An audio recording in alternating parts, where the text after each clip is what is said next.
Yeah. Oh, sorry guys. Sorry guys. Sorry guys. I'm back. I'm back. Sorry about that. I hope they didn't cut the stream. Oh no. Oh no. Didn't I literally didn't click anything. I was just clicking my keyboard and something went off. Oh no. Oh no. Damn. Damn. Damn. Damn. That was so unlucky. That was so unlucky. Mm. Unlucky. Ah, whatever. Yeah, we can start it again. Hey, everyone. Oh, I'm such a boomer, bro. Sometimes I'm such a boomer. Mm. Yeah, yeah, yeah. But it's been a crazy ride, right? Crazy couple of months. Crazy week. I hope we can keep it going. I was going to do a video, full review. Oh, thank God, people are back. Little by little, little by little. Sorry about that, guys. YouTube hates me sometimes. YouTube hates Mexicans. Disney does hate Mexican, yo. Oh, Gucci, thank you very much for being there. Oh my God, I'm so happy. I'm so happy. They do hate. My God, YouTube is messing with me right now. I'm telling you. That yeah, yeah, yeah. I don't know why the stream died for a second there, but I'm happy that you guys found back to the stream, found your way back to the stream. Um, I mean, it's okay. Everyone can always hop later, get there into the stream. And yeah, we are celebrating because I finally got the YouTube partner program, and it was I never felt so happy in my life. Have you seen that the meme of the guys just clapping and Will Smith just clapping and crying? I never understood that scene until it happened to me. Until I felt like Jesus Christ, I'm so freaking grateful. I am so happy about it. And well, let's just wait. It's literally we all it's left to do is wait for them to to do the process. And I hope next month I can pay my bills. Mm, whatever. Oh yeah, yeah, yeah, yeah. You're right. You're right. You're right. Thank you very much for that. Thank you very much for that. I'm currently looking for that thingy. Um. So yeah. Ah, yeah, we're getting back. Yeah. Hi, yo. I'm sorry. I ended the stream for like a second there. I don't know what happened. Um. Nice, nice. Yeah, yeah, yeah. Let's start as long as I can. Ah, no, this is not the one. Wait a second. I need to get the. Yeah, yeah, yeah. Let's go. I have it. I have it. Um. Mm, so good, so good. Thank you very much, all of you, for your support. Like I said, I am freaking grateful. And let's talk about a little bit about the newest, greatest. Oh, there's not a lot of people talking. Please come and drop your taquito, elotito, tamalito, your favorite Mexican word, yo. We gotta keep this stream going. We gotta pump it up so it gets more views. So please leave a comment there in the chat. Tell me how are you doing today. Tell me how's been your day. I hope it was great. Taco burrito. Um, yo, I read that. Bro, you gotta wait, guys. You gotta be on tune on Saturday or Sunday, one of those days, Saturday, Sunday, or Friday. Whenever we finish with the song, we're gonna release the official cover of Oye Gringo. Oh my God, so good, so good. My boy here, technically Mexican, bro. I haven't even started presenting him. I was so excited. Here we got my boy, technically Mexican, bro. Like he's my boy. Like I don't know what else to tell you. He's kept me on the grid. He kept me on the, on always current with the news, so I was never off. I always knew Taco Burrito got. Let's go, let's go, let's go. Let's get this party started. Yeah, it's a celebration. Oh yeah, that's right. Yeah, he's the one. He's the one that found me randomly.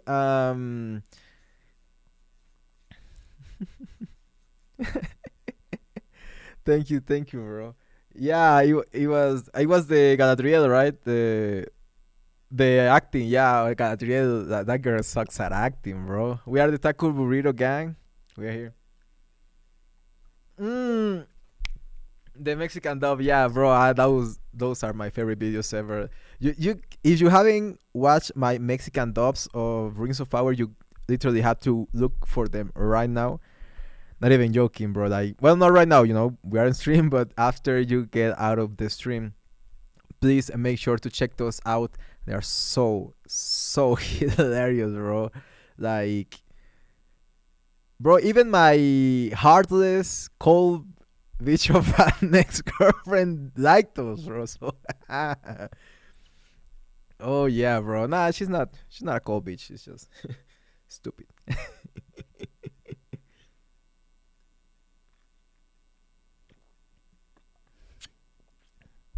Bro, you were the first person ever to give me a shot. Like, yeah, literally, I was 200 subs. I was just started. I had like 5 videos in my channel.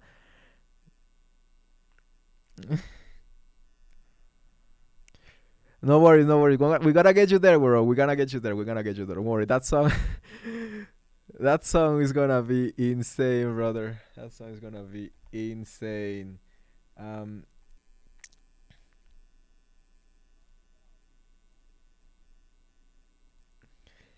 yeah, yeah, yeah.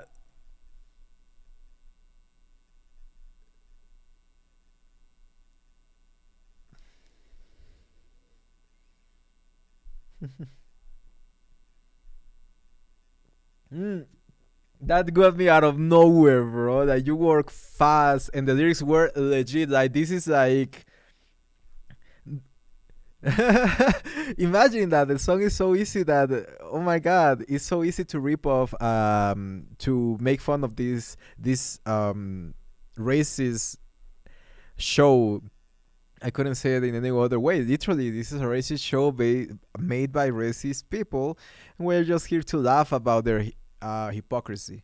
And yeah, he made the lyrics so fast. I literally yesterday confirmed that we were going to record it and that we were going to release it on Saturday or Sunday. Depends on if I finish my video first.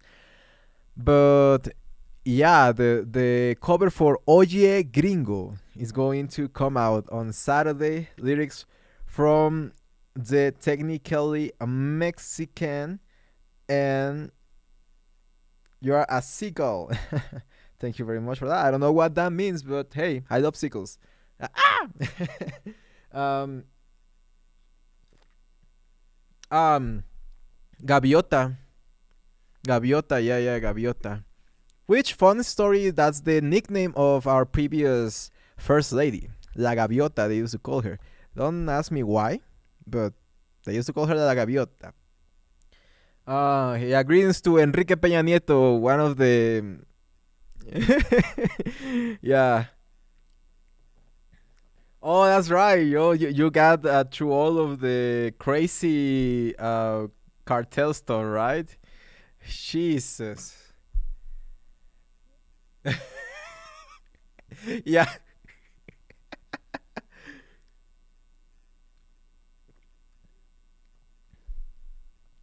yeah, bro. Like, we cannot even say the real Mexican things, the full on Mexican things, because we get demonetized because it's so. Then, harina or maíz? Oh, do I prefer tacos of harina or maíz? I prefer tacos with tortilla de harina. If you, I don't know, it's just better. It just tastes better, but it has to be like tortilla harina, well done. What would be like the translation to tortilla harina? Like, do you guys have Flour, literally flour tortillas. Oh, got it. Yeah, yeah. I prefer flour tortilla. I don't know. It's have way more carbo, carbo, carbohydrates. How do you call that? Carbs. Yeah, yeah. But it's tastier. So, mm-hmm.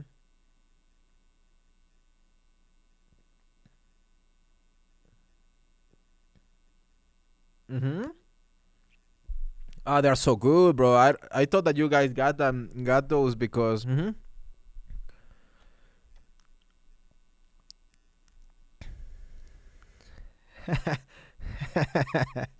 Damn.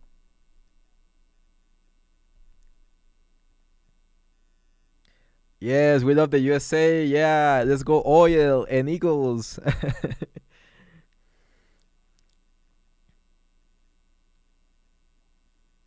Oh, so bad. It probably tastes like garbage. It probably tastes like those. Oof. Mm-hmm.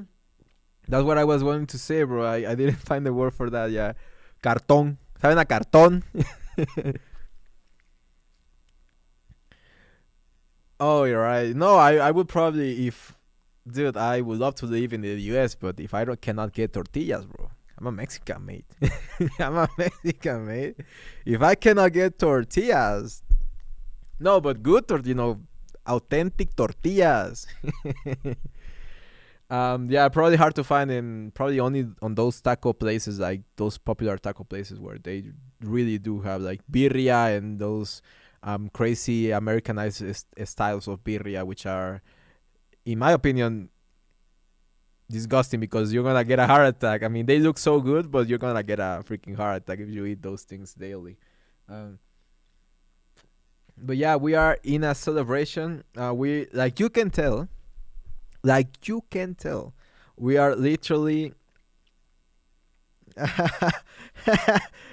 What's your favorite Mexican person? My favorite Mexican person is the Angry Mexa. Woo! No, my favorite Mexican person. That needs to be. Damn, bro. Like I don't have a Mexican person, like a favorite Mexican person. They all shitty, bro. What do you want me to tell you? All the freaking not the people. The people. I will say my favorite Mexican person is my best friend, right? But yeah, all the famous people, all the people in power, all the people from the government, all the leaders, or everyone, either they are too good and they get, yeah, yeah. If they are too good, they disappear and you never see them again. And if they are corrupt and they are bad, they are rich. They are the richest. So cheers for Mexico. Hmm. That's why I love the United States. That well, not only the United States, but American. No, no, I'm only American. Freak it, the whole world. I love the whole world because if you sell to the whole world, you have way more opportunities than if you sell only to Mexicans because Mexicans are so narrow-minded. It's, it's really, really annoying to be Mexican and to also like a lot of pozolito, yeah. Uh, my favorite Mexican is my mom. Yeah, exactly. Yeah, your favorite Mexican is your mom, your dad, your favorite person, your favorite friend, and things like that. Buenos nachos a todos. Oh my god, bro! I heard I was in a call.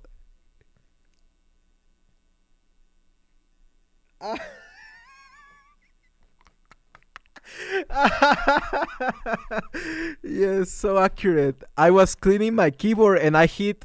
I don't know what the hell I hit, but I ended the stream like at once, and I was like, "Where's everyone? Why is no one talking anymore?" um. Oh, are you from Texas, Texmic? Texmic?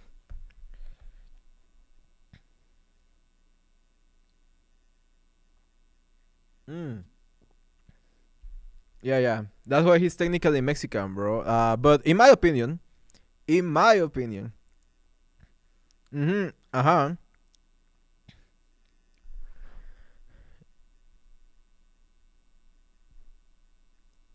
Exactly.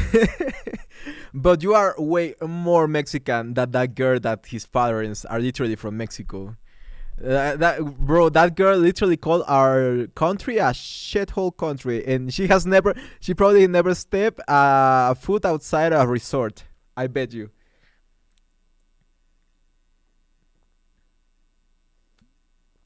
For real? Did he say it though? Like that? Like it's out of context, right? It's out of context. Because yeah, I remember because bro, that's why I was comparing her to Trump because I was like,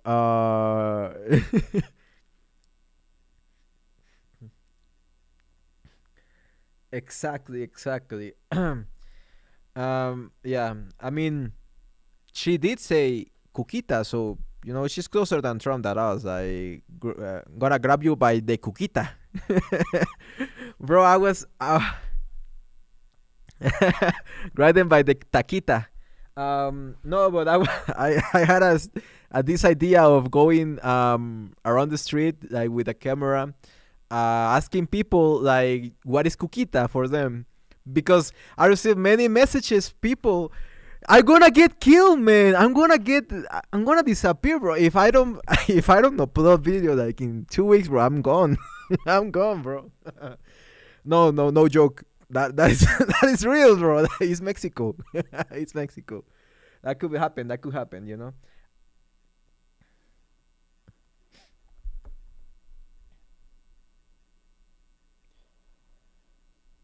Oh damn, damn, damn. Yeah, that's my always. Oh, that always been my advice. If you live in the United States, I why don't go to the places where the rent is cheap. I know it's harder to find jobs probably. Um. Oh. Hmm. Hmm. Hmm. It's a damn shame. If I ever, damn, yeah, if I ever had a chance to visit the United States, first I'm going to visit my friend, technically Mexican there in Utah. Obviously, obviously, I'm going to come to Utah. I don't drink anything, bro. I drink water all day.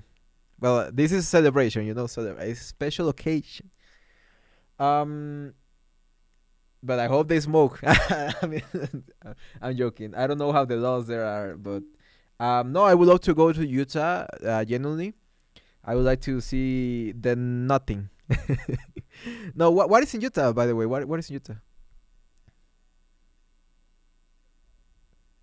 Mm-hmm. Mm.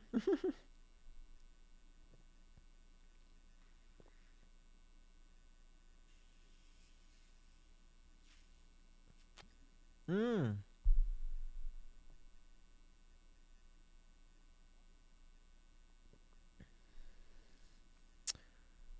Oh.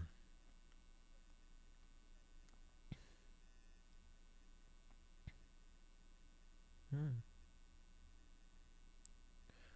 Nice.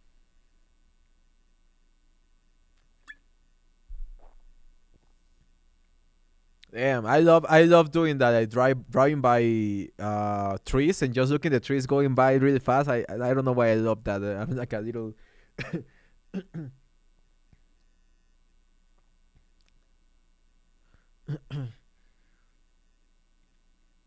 Mm.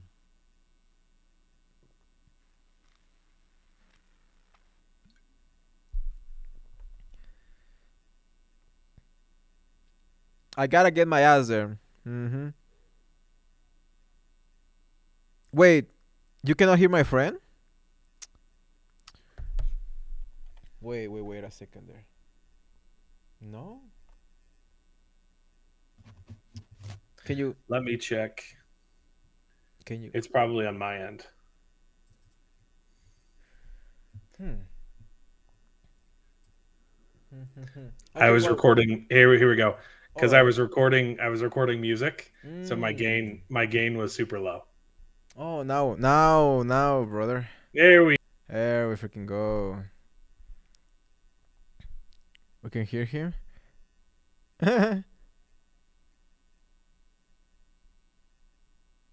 I mean, I hope I speak. Yeah, can you hear me now? Oh yeah, yeah. It's just that I had in my desktop audio for some reason. I needed to put the audio directly to the stream. I hope that my sound is not going double. That's what I'm hoping for. Yeah, I don't think um, so. yeah, I hope that it doesn't. But everyone can let me know if it goes. Bro, I'm 15 subscribers away from 5,000. Yo, Keep them up, nice. man. Yes, God, so freaking great, bro. So happy. I'm so happy. But let's get into the actual Yeah. Anyway, shit show. the last point about Utah is salt flats. So there's the Salt Lake. Ah. There's the Salt Lake, and then there's the Salt Flats, which is created by the Salt Lake, the salt coming off of it. It's where they filmed the Independence Day, like the scene where they landed. It's where you Oh, can like drive like 100, 1,000 miles an hour because it's just flat. dude, that's It's so super cool. Super cool. cool. That's so fucking cool. I gotta go to Utah. I gotta go to Utah. Then I will go to if I ever go like doing like a tour of the United States. I go to Utah. Then I go to that to the Midwest all the way up to Florida. That's my ending destination. I gotta go to Disney, bro. That's my dream since I was a kid. I blame my mother on that. She was like the Disney geek, and she only made me watch Disney while growing up. I don't know if you ever had to go through that you were only allowed Yeah, to watch Disney growing up. it wasn't only Disney. There were a couple other Oh films, yeah, but yeah, like Disney, Natural Planet, Natural Channel, and Animal Planet, and things like that. yeah. Hmm. But yeah, There Secret was a War. there was a good question in the chat that we Oh, missed though. Someone was asking about your advice on marrying a Latina, preferably a Mexican. I can't give you good advice because I tried. I wanted to marry a Latina, and I met my wife instead, who's totally white, but still spoke Spanish. So it yeah, was like it was a compromise. it's a good one. I wanted. I tried, and I failed. So Yeah. I mean, my advice marrying a Latina, Mexican. The with fun. Mexican women, it depends on your age, Yeah, because the problem is millennials. I believe millennial Mexican women, freaking insane. Like if they are you got to 30, find one with values. yeah, no, they don't have any values, bro. They don't have any values. This is the issue with Mexican women, and this is I'm going to be bold with you. And if I get something wrong, a Mexican woman can correct me because I'm a man, so I don't have the perspective of Mexican woman. So my perspective of Mexican women, at least for my experience, is that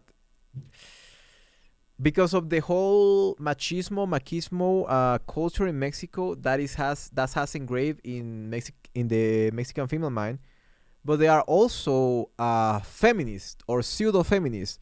So they are a walking contradiction, literally a walking contradiction. A Mexican woman right now, a Mexican woman would be the kind of woman that will go on activism, that will go. I mean, millennials that will go on activism, that will go on marches, and and a protest, but they then will go to an antro, which is a club in Mexico, and she will dance reggaeton all the way to the floor. That's the double standard. Like reggaeton is such a misogynistic music that even I freaking hate that music. And a lot of pseudo feminist females from Mexico, they do that. So first of all, if you want to marry a Mexican woman or a Latino woman in general, you have to ask only one question: do you like reggaeton? And the only thing that you have to expect as an answer is this. The only thing you have to expect as an answer is, oh, you're 23. Oh, no, you're good. You're good, bro. You're good, bro. You're good. Um, yeah. So just finishing this thought, the answer has to be me caga el reggaetón. Literally, this textually, she has to say me caga el reggaetón, which it means I freaking hate reggaeton, basically, in Mexican. So yeah, she has to say me caga reggaeton y me caga la banda y los corridos. The banda music is not that bad, but corridos. The thing about corridos is they talk about cartels and they glorify cartels. That's why I hate them. So if she says that she likes corridos, run away. Run away to the other direction. Like literally run to China, man. Run to China. And if she says, I like all kinds of music, but I don't like reggaeton and corridos, that's the perfect woman. That's the perfect woman. She's going to be smart. She's going to be sensitive, and she's going to like romantic and traditional values and things like that because she hates bad music and she hates people telling her to perrear, which is twerking in Spanish, in Latino, basically. And I have a question. Do you have plans to go into other countries? Yeah. All my life I've been wishing that I could have the possibility to ever get out of my country. I never gone out of Mexico, like never. I mean, I've gone to Guatemala, but come on, Guatemala is 30 minutes away from my hometown, so it's like it doesn't count. It's basically Mexico. It's basically Chiapas. But yeah, I would love to go. Definitely, the like I said, first I have to go to the United States. But if I cannot get a visa because I don't want to go to the United States illegally. If that, I want to go legally, because I respect the law there. But yeah. Oh, my bro disconnected for a second there. Exactly. That's the question that you have to answer. No, that's the way you have to answer that question. No me gusta el reggaetón y la música agropecuaria. That means I don't like reggaeton. And what happened there, bro? I lost you for a second there. I was feeling a little bit alone. Yeah, I can hear you, like it cut out for a bit. I'm back now. That was weird. Yeah, it was weird. I want us to be near my family. Oh, dude. In Texas. Dude, I tell a Mexican, yo, I'm going to give you the freaking green card. Dude, Texas is an easy sell, too, because it's right next to Mexico. It's right next to Mexico. You go through El Paso. You don't even have to visit. There's plenty of Mexican food there, too. Yeah. Then I got stuck. Oh, I was stuck in Italy for most of my life now. Then I got stuck in the United States for 12 years. What did I miss? You didn't miss anything, bro. We're just talking about Mexicanness, we're talking about life, we're talking about celebration because of the YouTube partnership thingy. But yeah, we're loving it here. And let's talk a little bit about Marvel. But yeah, if you ever had the chance to get out of your country, like for a week or, just to visit something, learn about the local culture, do it. If I had the chance, trust me, I would do it, but I prefer to eat. You have less than 10 subs left to hit 10,000. Let's go, boys. Let's keep boosting the stream, please. Hit the like. Keep, commenting your favorite Mexican word, whatever. Burrito, taquito, elotito, preferably because I love elotito. You know what I mean. But yeah, let's get there. Talking about visiting other countries, we talked about it already, but I guess I was muted the whole time. But yeah, I lived in Mexico for 2 years. Mm-hmm. I visited Canada, but I have yet to leave this continent unless you count Hawaii. Mm-hmm. But that's not another country; it's still U.S. Yeah, it doesn't count. I would love to go over to Europe or Australia or New Zealand, something like that. The country that I always wanted to go to, but I'm never going to set a foot that freaking country. It's Australia, bro. I love the people. I love the food. I love the beer. I love the sports. I hate spiders, bro. There's a lot of those. Spiders. Like, I see a tiny little spider, bro. I'm going to have a freaking panic attack, bro. Imagine a freaking spider of the size of my hand crawling into my booth or something. Nah. If I ever go, it's like, okay, I'm going to an Airbnb, but you got to fumigate the freaking place first, bro. And even then, it's not 100% sure that not just going to find a 3-meter tarantula in the middle of your living room. Australia is a weird place. Yeah, it's a crazy place. But yeah. My boy, technically Mexican, lived in Mexico for 2 years, and he lived through the one of the worst years in Mexico story. So, yeah, guy, in my opinion, that guy is fully Mexican. I give him the honorary, or what is Honorary degree. honorary, honorary. Hor- Please, I would appreciate the honorary Mexican status. Yeah, honorary Mexican status, bro, because you are way more Mexican, and I take the Mexican status from that girl, that crazy girl, crazy Whoa. crazy freaking girl. Mosquitoes, bro, yeah, bro, mosquitoes. What they do with the mosquitoes, bro? A funny thing, my father was an entomologist, and his specialty was actually mosquitoes. So I know too much about mosquitoes, sometimes too much, and not even worth it, because mosquitoes. Well, in Mexico, we always live with mosquitoes. Mosquitoes are like our primos, you know. They come to our house without an invitation. They stay as much as they can. They drain your blood. Well, not your blood, but your resources. Yeah. Mosquitoes for us are like primos, or like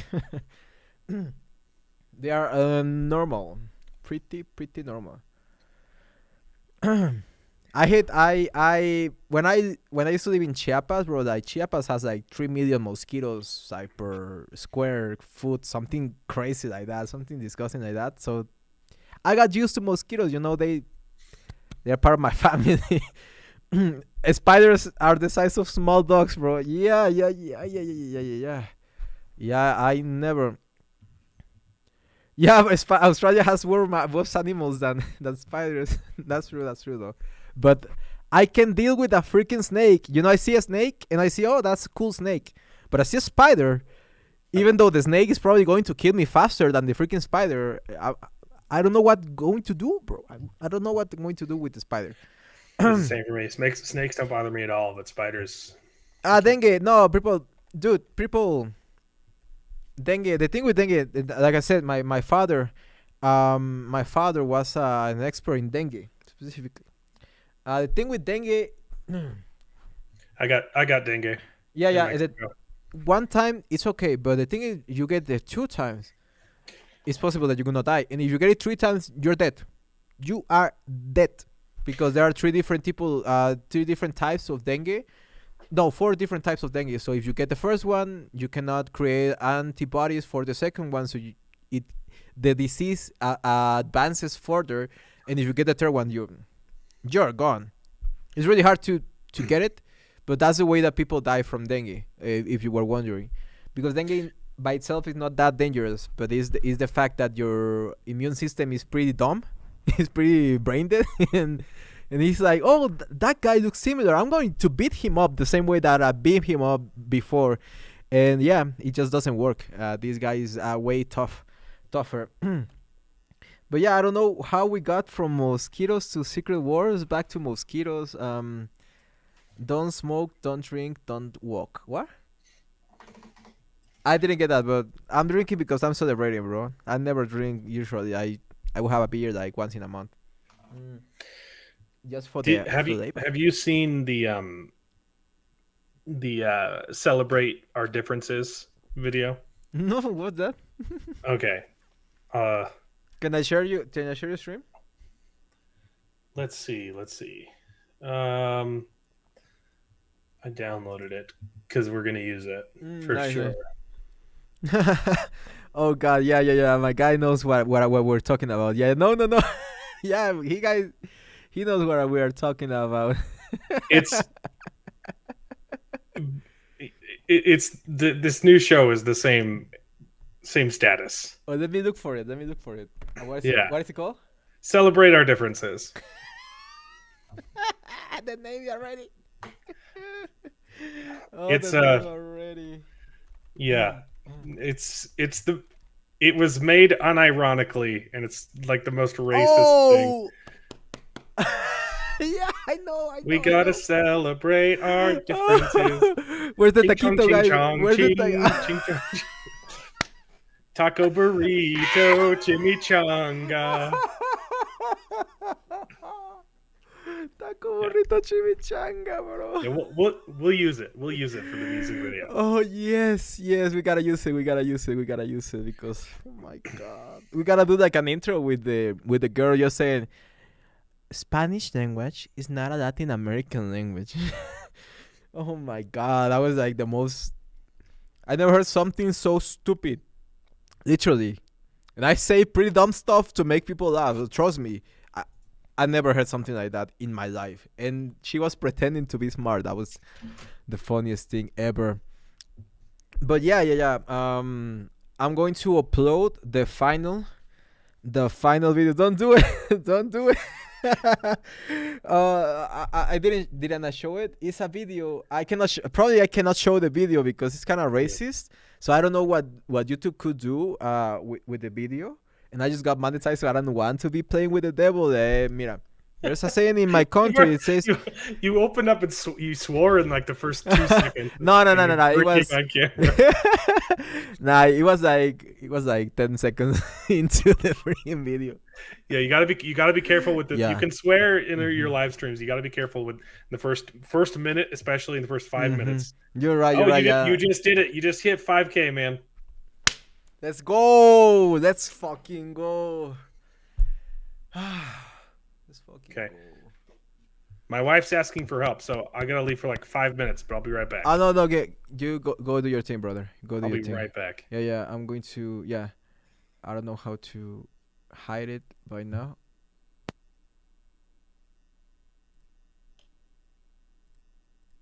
Okay. Got it. Yes. So yeah, this is the video that we're talking about. Celebrate our differences. It was. Yeah, we are so back. We are so back. Ooga booga, ooga booga. Yeah, that's right. Yeah, that's the video. That's the video where the ooga booga. Ooga- Thank you so much. Thank you so much, everyone. Thank you so much. I'm really happy. I'm really happy. Like I said, I never understood the gif. I'm going to show the gif of the guy.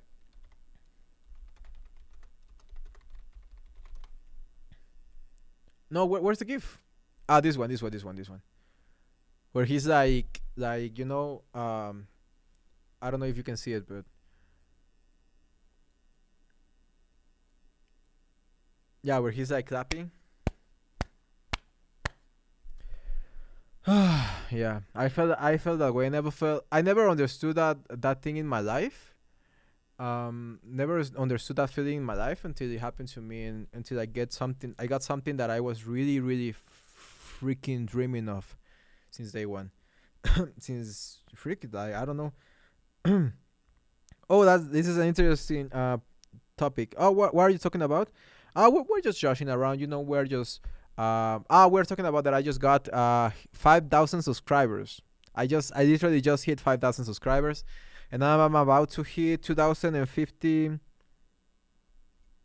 Oh yeah, you got it. Yeah, sorry, I forgot to make it a little. Oh yeah, I forgot. Are you back? Oh, you back? I'm back now. Nice. Yeah, I got you. Yeah, but that gif where Will Smith is like, no, I literally was, I don't know, dancing, jumping around, like screaming, really, really happy, really happy. We are so Barack. Yeah, brother. Yeah, brother. Um, but yeah, let's talk a little bit of Secret Invasion because we're gonna rant about this movie for a while. I mean, this show. I wish it was a movie. Like, if it was a movie, don't you think that it would be better? It depends on the rest of the show, right? Yeah. But like It's my just all yeah, my filler. main complaint about the show is like it's freaking boring. My God, like who edited this shit?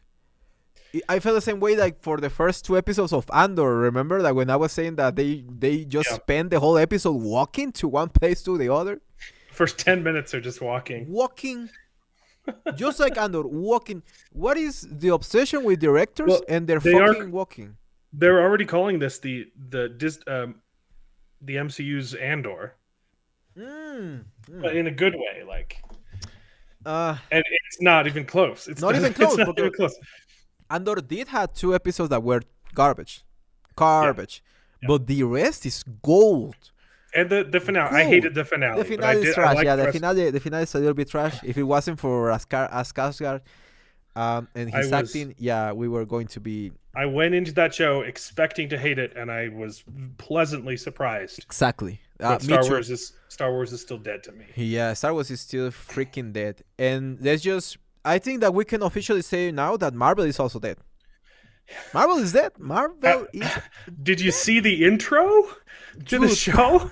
Dude, I'm going to find just the stills. Like not gonna play not even the music or anything. I just, dude. Look, AI art. I'm a big proponent of AI art. Mhm. I like AI art as a tool. Okay, no disrespect to artists, right? Look at this one. Artists, it's, I don't think we'll ever fully replace them, but if we, it's basically like Photoshop. It's just the next Photoshop tool, and you can make some really cool AI art, but it requires human intervention if you want it to be good. Yeah, like I said, I have a guy in the chat yesterday and today. Oh, thank you so much! Yay! Thank you so much for the super chat. I just saw it. Yay! But if you have the resources that Marvel does, you don't need AI art. Like I personally use it a little bit. I always try and add my own flair too. Like I put Photoshop on top of AI art. I'm using a little bit of AI on the music album that I'm working on. Nice. But I'm also paying an artist to work on it with me. Exactly. Jacob Ironside. Oh, Awesome Jacob. Okay? I hope we can find him later in the stream. It's not that cool, but Jacob is a real one, bro. Jacob has been dude, there. he's worked on. He's been working hard on some stuff, and it's looking really good. Mm-hmm. Oh, you see this guy in my chat. His name is the Infiniteverse TM Saga. That's his channel on YouTube. Check it out. He has cool AI art, and that's the thing. He was saying if you have to be good at describing AI art. If not, look at this shit, man. What is this? Look at his head, man. Like he had like a freaking head injury when he was 11. Like, why is his head so freaking deformed? There's so many levels to this. Like I can understand a creator like myself who has no money. Like if you and I went out and made a TV show, we would use AI for our intro. We would if we and it would be fine, and no one would judge us. This is Disney. This is the most. I gotta check the budget because I cannot believe that they had to have like at least 500 million for the whole show. But on top of it being Disney and shame on them for crapping this out, it's not even good AI art. It's like the Gen 1 before anyone knew how to use it. It's just bad. It looks like the freaking bot that you use in Discord for AI art. It looks worse. That thing can do some pretty intense job at work. But like you said, I use AI art. I've been trying to experiment with AI art and thumbnails. I had a really funny thumbnail with Elliot Page with her former image. Because AI doesn't recognize Elliot Page transition. I tried to look Elliot Page in AI art, and it doesn't. You cannot find it. You had to find the dead name. I cannot say the name because I'm going to get the AI can't understand top surgery. Yeah, exactly. And then I did it with Josie Esmodier. and I put them like hugging. I put the word hugging. It's so hilarious, bro. It's so hilarious, bro. I didn't even do the video because I'm going to do it at the end of Pride Month, like doing this Mhm. way the gayest Pride Month or something like that. I don't know, something funny like that. Um, nothing against gay people, but just the ridiculousness of the freaking what is it called? The freaking holiday or whatever they call it. Pride Month. Yeah, Pride Month, exactly. But yeah, it's gonna be hilarious. I was started recording it. I just had a lot of fun with that thumbnail. But yeah, I love using AI art. If you are not an artist, if you're not an artist like myself, bro, I cannot draw for the like I can draw a stick man. That's all. That's it. Hmm. And even then, I'm going to do squiggly lines. I cannot do a straight line to save my life. It's Then it's good to use AI art, in my opinion. it's But also super useful for like storyboarding, right? If you can do your storyboarding in AI art and then get an actual artist to do the work, And I use it for concept stuff, right?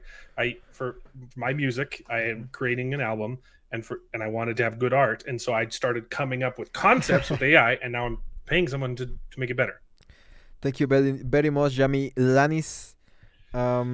Yeah, I love stickmans. So I'm probably going to start doing thumbnails with my pretty awful drawings of sticksman. It's so funny.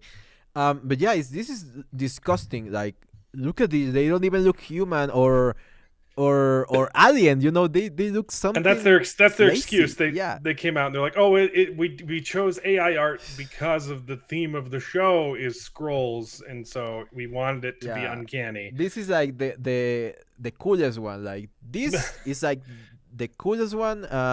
But it's It not. would It's make not sense if like that the much. bad guys were like the Borg, right? And artificial intelligence, but scrolls are just they're just Exactly, shapeshifters. or Like F it, it Ultron. doesn't it doesn't translate as well. Mm-hmm. Exactly. Hmm. They were just lazy. They were saying like, "Okay, we're done with the show. Where's the intro?" Oh, we didn't do an intro. We had 2 weeks to release it. Just put it on AI, and let's see what Well, no, happens. I don't even think that's the case though, Do because you think they did it on this purpose? well, no, this type of AI, it's kind of an older generation. Mm-hmm. So I think they made this decision a long time ago to not pay anyone to make their intro. Oh my God, the Nick Because like Fury. no, if you look at how it's progressed, AI art has progressed exponentially, and this is looking like Gen 1 AI. It Even does. his lips, look, he has double He lips, has right? 2 mouths. He has 2 mouths. this What is the this hell? is Gen 1 AI Yeah. stuff, which means they went into this show with this intention to not pay anyone Oh to make the intro. no. It's probably free AI, like like the Yeah, trial version of it's the the freaking trial AI. version of Midjourney or the free version of Leonardo, right? Which is what I use because it's free. Yeah, but they are Because I don't freaking have any Disney. money. Yeah, we don't have any money, guys. We go to free AI pages that give us like 1 credit a day, and if we messed the AI image, we are done. We have to wait another day. These guys had the opportunity to do it and redo it and redo it and redo it, and they said, "Fuck it, just put it like So that. Who cares? Who cares?" they say it's on purpose, but like you said, I think that this is indicative of I mean, think of how many flops Disney has had. They haven't made money off of their last like 5 Star Wars movies or shows. They haven't made money off of their last 5 Marvel shows. They haven't made money off of their last couple live action Disney, reboots, yeah, and they haven't made anything else. or animation, yeah. I mean, we got Primos. They'll probably make a whole bunch of money on Primos. That'll save them. Um, but I think they're actually struggling financially right now. I think they're finally feeling the repercussions Their of actions. their actions for the last 5 years, Mm-hmm. I agree. which I is totally insane because agree. like Marvel was on top, and it doesn't make any sense that Marvel would be beating DC, right? But DC was copying them. DC was struggling to catch up with Marvel. Oh yeah, this one. Like they copied them. They Mhm. copied them with the Avengers, and they rushed into the uh, uh, my brain just farted, but because Avengers was so successful, DC rushed into making Justice League, and that sucked. And now they're rushing into, to do the multiverse stuff with the Flash, and that's horrible. And Disney could have just wiped the floor, and they chose to not do that.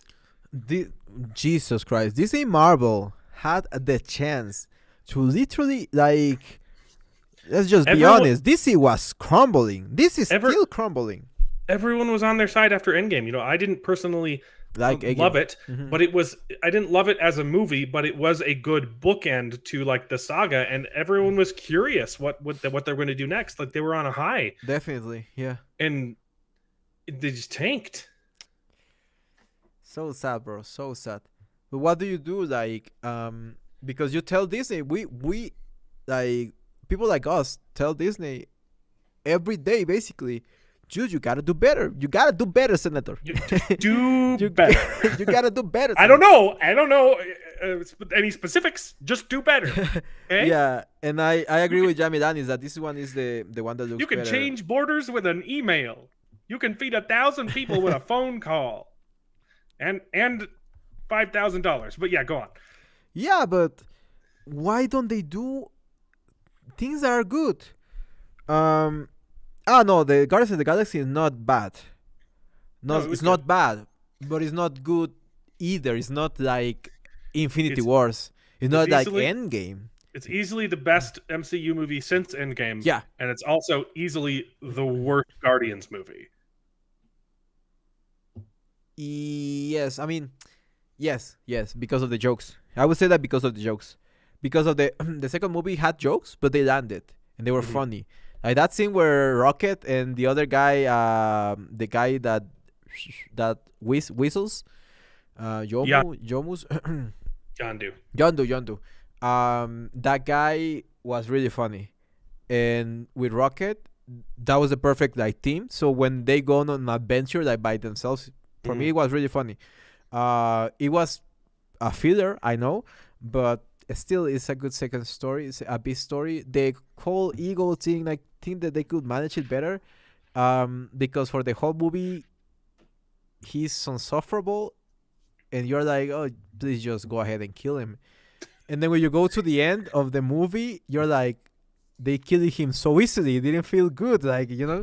That was my only complaint about Guardians of the Galaxy, the ending. It was trying to juggle too many emotions. Yeah, a lot of things. Yeah, but I enjoyed it, but it was a low bar. Yondu is my favorite character of the freaking Guardians of the Galaxy. I used to love Star-Lord, but he became a freaking simp, bro. Like, he became a simp. A simp. I don't know why leftists love simps so much. They kind of are simps in a way. Oh, sorry, I'm looking for my charger. Yeah, my charger, because my battery is running out. Hey, Halo Bite, you're talking about the meme where Ezra Miller puts a baby in a microwave. It's not a meme. It happened in the movie. I have not seen it, but I've seen the clip. It literally that's a scene from the movie. Yeah. Oh, Victoria Alonso. Ew, that explains a lot. He puts a baby in a microwave. Yep. And he takes the burrito out and he's eating it like this. And then he picks up a baby. He does no, it's so awkward. They took the scene out off of Twitter because it obviously violated rules. But I saw it before they took it down, and he's literally like, he's just going at this burrito. It's the most awkward scene I've ever seen. And then he goes and touches a baby, so. Oh, you had to go. Oh, well, I'll see you later, Goose. Have a great one there, wherever you are. Thank you for the support. Oh, Dan Martinez here. Nice. What up? The meme where Ezra Miller puts a baby in the microwave. Yeah, so funny, bro. So funny. It's the movie. It's The Flash. The movie is The Flash, the newest movie. Yeah. It's garbage. I didn't want to watch it. I saw it in let's just say in a place that you cannot see in America. I just saw the first part and I was like, no, I'm out of this movie. Everything looks garbage. The first 5 seconds, bro, the CGI, The CGI where he's running, my God, like Netflix has better freaking CGI than garbage. The CW show had better. Yeah, the CW show. Oh, look at this ugly looking AIR. Like, what is even this? Is this an eye? Is this the eye of a human or of an alien or what? What the hell? I think it's the aliens Kukita. It's the aliens Kukita.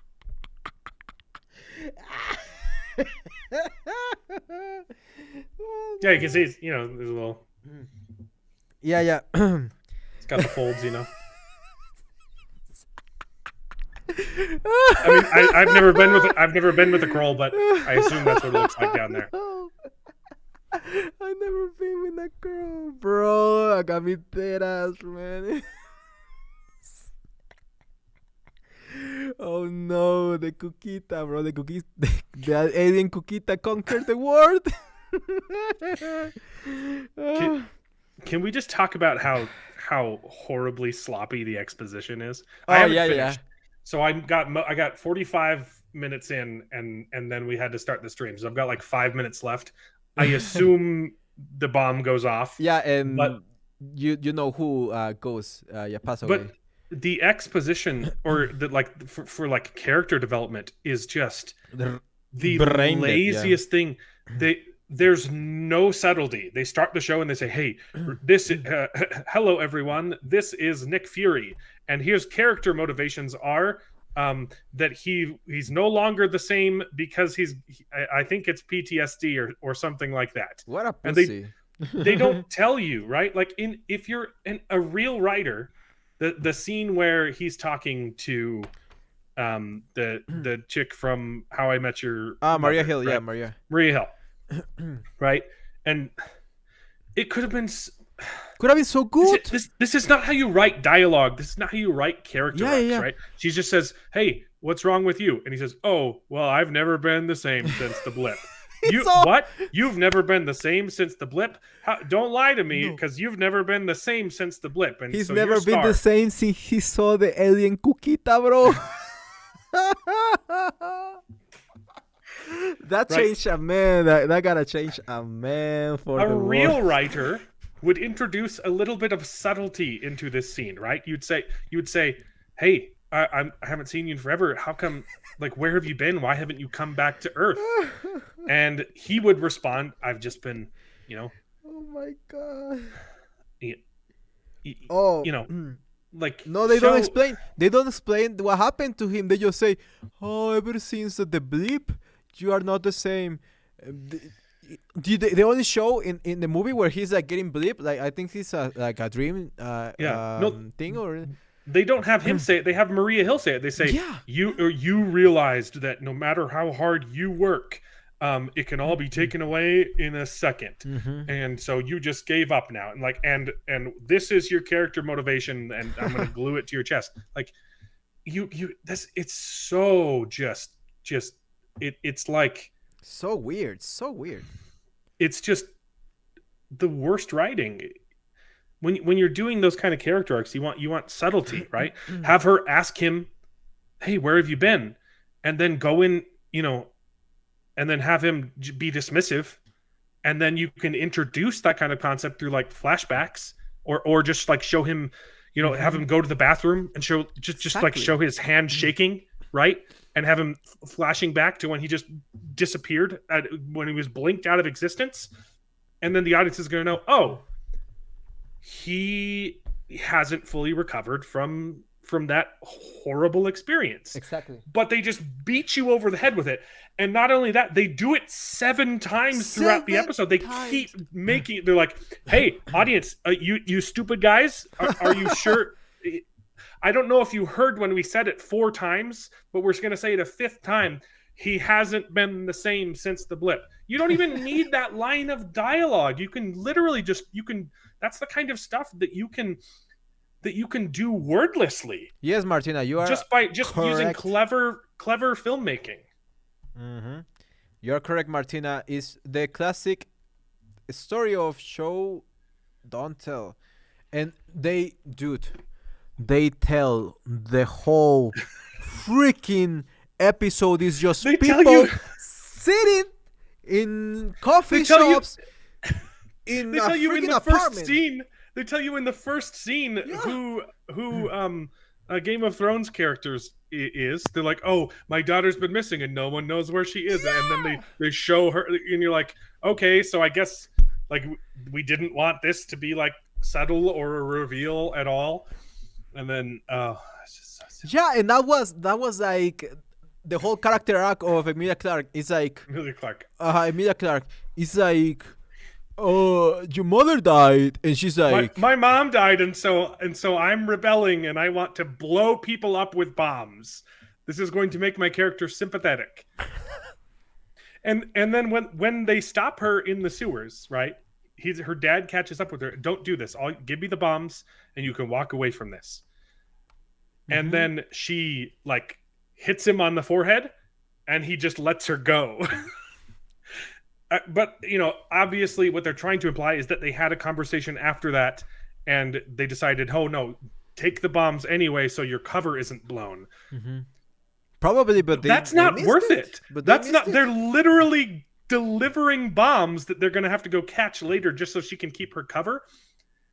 That's a horrible plan. Exactly. That is literally never a risk that any security Yeah, but we're not any intelligence agency. No one would ever take that deal or that risk. You would be fired instantly. Yeah, you're out. Like if you do that, you're out.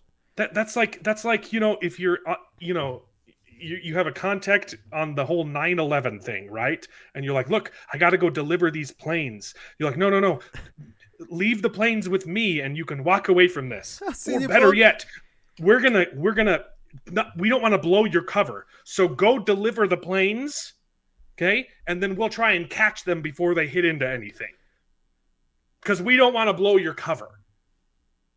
Or like, so stupid. And they kind of do blow her cover, but apparently because show her cover is obviously yeah, blown she cover because the guy says to her like, oh, how are you gonna know that they're there? Oh, trust me, I know. It's because he knows that you told them. It's my God, yeah. And like Jamilani says, bro, a freaking bonk in the head and you're good to go. Like she's into the head. Boop. El Padre, el Hijo, el Espíritu Santo, adiós, mija. Vayas a hacer lo que quiera. Literally. She's carrying bombs. She has bombs, and it's okay. She's just misunderstood. This show is it's just gonna be Blacked in America 2.0. It's the same exact plot of Disney trying to make terrorists sympathetic. Exactly. That's exactly what it is. And why? When we tell you that it's just they never show anything. Osama bin Laden was just misunderstood. Okay, he was displaced. in game.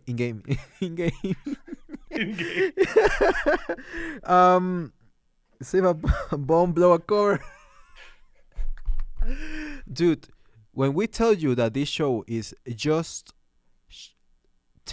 don't show anything. They don't show anything. Bro, I'm literally going to show you. This is literally the intro of the show, and it's all exposition. And it's all exposition into someone until he discovered that that Martin Freeman is a crook or whatever they are called. Also, where does the gun come from? Like he's not holding a gun. Yeah. Have you ever held a freaking gun in your life? How are you going to the other guy? it? Was it the big guy? Did someone else shoot him? It's just none of it makes sense. Yeah, how do you holster? After he pushes the guy off, his hands are empty, so it's not from him. Exactly. None of it makes sense. And also, they don't there wasn't any kind of clue as to how he caught on that Martin Freeman was a Skrull. He just decides that he literally gives him all of the information and then says, "Oh no, I think you're a Skrull." There was no kind of indication as to what changed his mind. Yeah, and bro, this show makes the worst bait and switch and the worst fake outs that I ever seen. Literally, you're going to be able to predict every people that are a crook, Yeah. a skunk, a skunk, or whatever. Mhm. Everyone, you can tell everyone in It's, the one, president is obviously a scroll.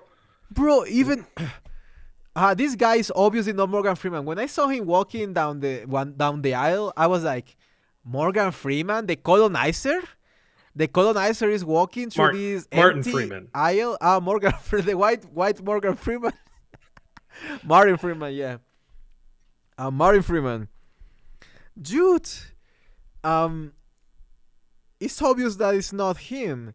And then he goes and he basically reveals himself, saying, he's saying, "Oh, I'm going to help you. I'm going to help you." Like really weird. And he's like, "Okay, this guy is a scroll."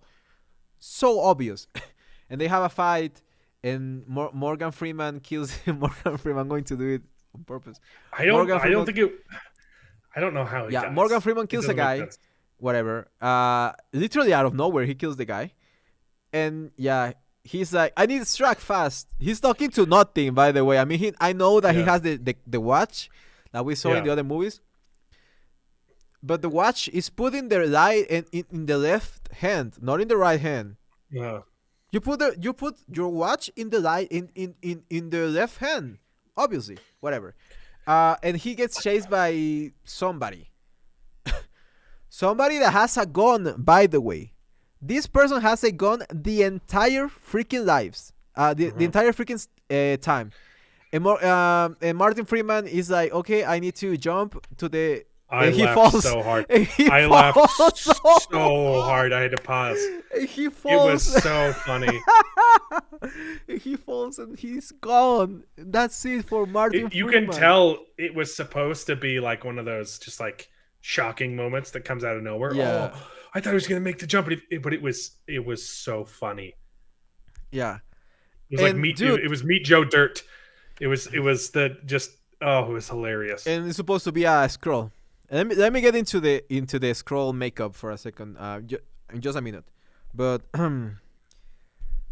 oh, Black Panther. Yeah, this is the guy from Black Panther. And you see him in Black Panther going in Range Rovers, having suits and ties, like you didn't see him going in a freaking alley in Russia, which, to be honest, it seems like they only had like money to shoot in one place because for some reason everything is in Russia. Like all of it is in Russia. It's supposed to be secret invasion, and you are the only setting in on Russia. I think his first appearance was in Civil War. Yeah, But and Black Panther 1. Yeah. Yeah, in Civil War because he's the guy from the Sokovia Accords, something like that. Yeah.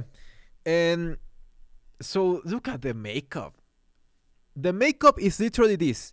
The makeup is a combination against the combination from Green Goblin and Nebula. That's literally it. That's the makeup on this, and we got the intro, bro. I never in my life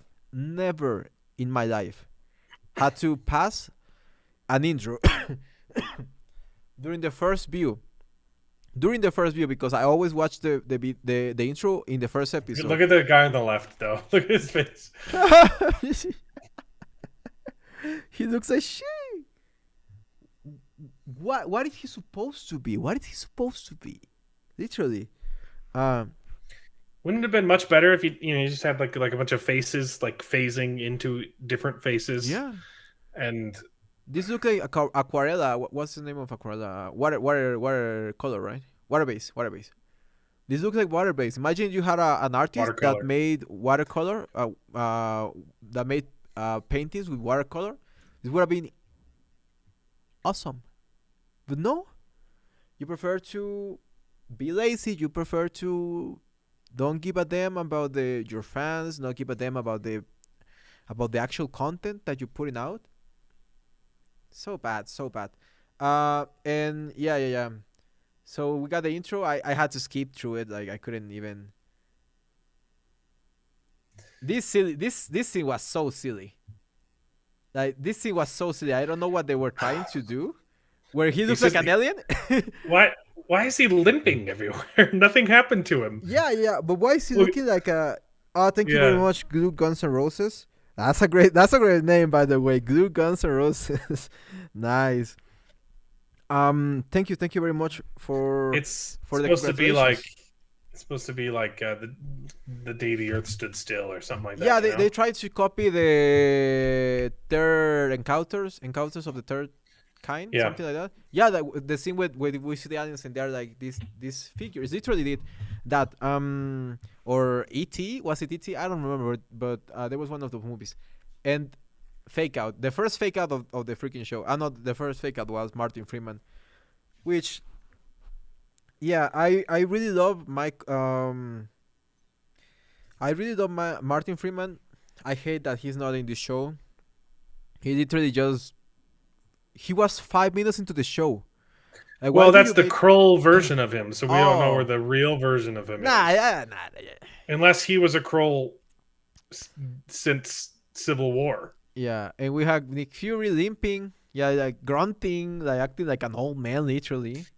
Yeah. Okay. So Nick Fury is coming from Saber, right? Mm-hmm. Do you realize that the MCU introduced Saber in Spider-Man Far From Home, and we've seen nothing ever since? Mm-hmm. Yes. That was like, when did Far From Home come out? Uh 2018, 2017. no. Oh yeah, 2019. Okay. Oh yeah, so close. Yeah. So they teased the whole, replacement Shield. There's been a whole nother Spider-Man movie since then. There's been like two phases of Marvel, and it's not even mentioned. Like you would think that Saber would have been brought up like during the Eternals, at least. When this giant head starts emerging from Earth. You think Nick Fury would have like had a line on the space station saying, "What the heck is that?"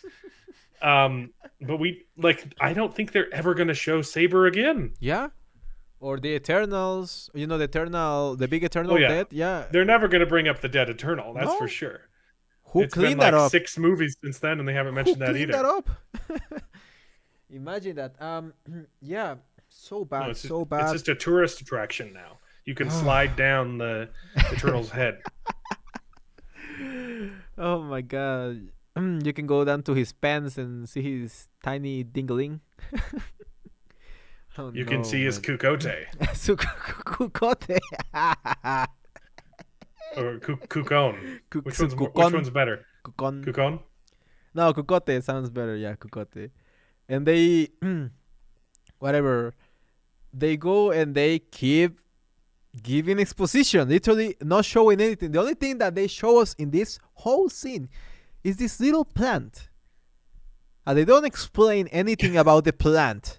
They just have a cute alien plant there. He's like, oh, it's growing. It's finally growing, my plant. What are you doing? It was set up better the second time when they're like, "Oh, we're growing fruits Yeah, from our that was. hometown." They did the same scene twice again. Oh, my bro, technically Mexican. My brother, technically Mexican. He also has a channel. He has great music, great videos as I do well. have a channel. The Void of Logic videos are the best, and his music My videos are Rings also of great. Power videos are pretty. Yeah, the Greens of Power videos are awesome, bro. But yeah, he has a channel, technically Mexican. We stream It's we fucking stream funny. together every Sunday too on Yeah, we do stream Best Gen together. on my channel. We stream together. We stream together every Sunday in his channel, and we have a lot of fun talking about these kind of things and talking about news specifically as well. Yeah, I don't know. This guy, the sad thing about the show is that this guy Milos, he's a great actor. At least with his line delivery, he's a great actor. I know he sounds Texan. He has a great Texan accent, by the way. He has a great Texan accent. But no, he's I can go from. full Texas if you want. Yeah, pretty Yeah, good with accents. is I that do. true that is that true that you become Texan when you start speaking from one side of your mouth, like? Yeah, it can. Well, that Mm. if you're doing, you can go full Southern or you can go like you can do the Clint Eastwood if you talk from one side of your mouth, you know. Hell yeah. But what is it? Yeah, exposition, exposition, exposition, exposition, exposition, exposition. What is this show? Everything is exposition. Look at this. I'm literally talking and more talking and more talking and more talking and more talking and more walking. Walking, walking. This guy walks. He finds a small weird girl. Guess what? She's a scroll. And guess not only she's a scroll, but she's the leader of the scrolls. What is she doing there? And why does she have a mother? I have no idea, but they later say that this girl is the leader of the scrolls. Then Nick Fury gets kidnapped out of nowhere. And I thought that it was going to actually go somewhere. Like, didn't you think, oh, finally, something going on? Like, I was like, hell yeah, finally. Aren't you so tired of this trope of like the old, you know, the action hero who everyone used to love, he's now washed up and he doesn't care about anything. Jeez, yeah. And they even had the scene where Olivia Colman insults him, say like, oh, if you're Olivia Colman insults him, Maria Hill insults him, and even the Kroll guy insults him, say you're not ready for this, you're not ready, you big piece of crap, you'll never do this mission well. And then Olivia Colman has the line where she says, even, you know, in your prime, you would have seen my people coming, right? And you never would have let me capture you. Mm-hmm. And then he responds with, no, I totally let you capture me. But if you wanted to make his character look cool, you could say, well, yeah, I let them bring me right to you because we needed to talk. And then like he could have like pulled out their wallets or something like, yeah, like or show it. I was doing recon. You have to like you have to throw your main character a bone. Yeah, throw a bone to this fucking to this poor guy. Like say, he's struggling. Yeah, no. He's struggling. Yeah, I let them take me to you, and I got all of this information from them. Yeah, remember on the way I was listening, or I stole. I did. You know, you have to make him look cool. Yeah, and this remembers me to that scene where where Rick just have him stutter. No, I meant it. I meant you to take me. Yeah, and it almost feels like he's just giving excuses. Like probably didn't even know that they were going to kidnap him. He just came to Earth. It sounds like, you know, something that could happen. Yeah, but it reminds me so much of the scene where Rick is like, do you think I left you? I literally left you capture me so I could steal your secrets and destroy your base. And he's like, literally, when he says like, no, I let you capture me, and he takes his freaking handcuffs off, and I was like, that's so cool. Why didn't you do that? Why didn't they put him under a bag or put him like some kind of coffins or something?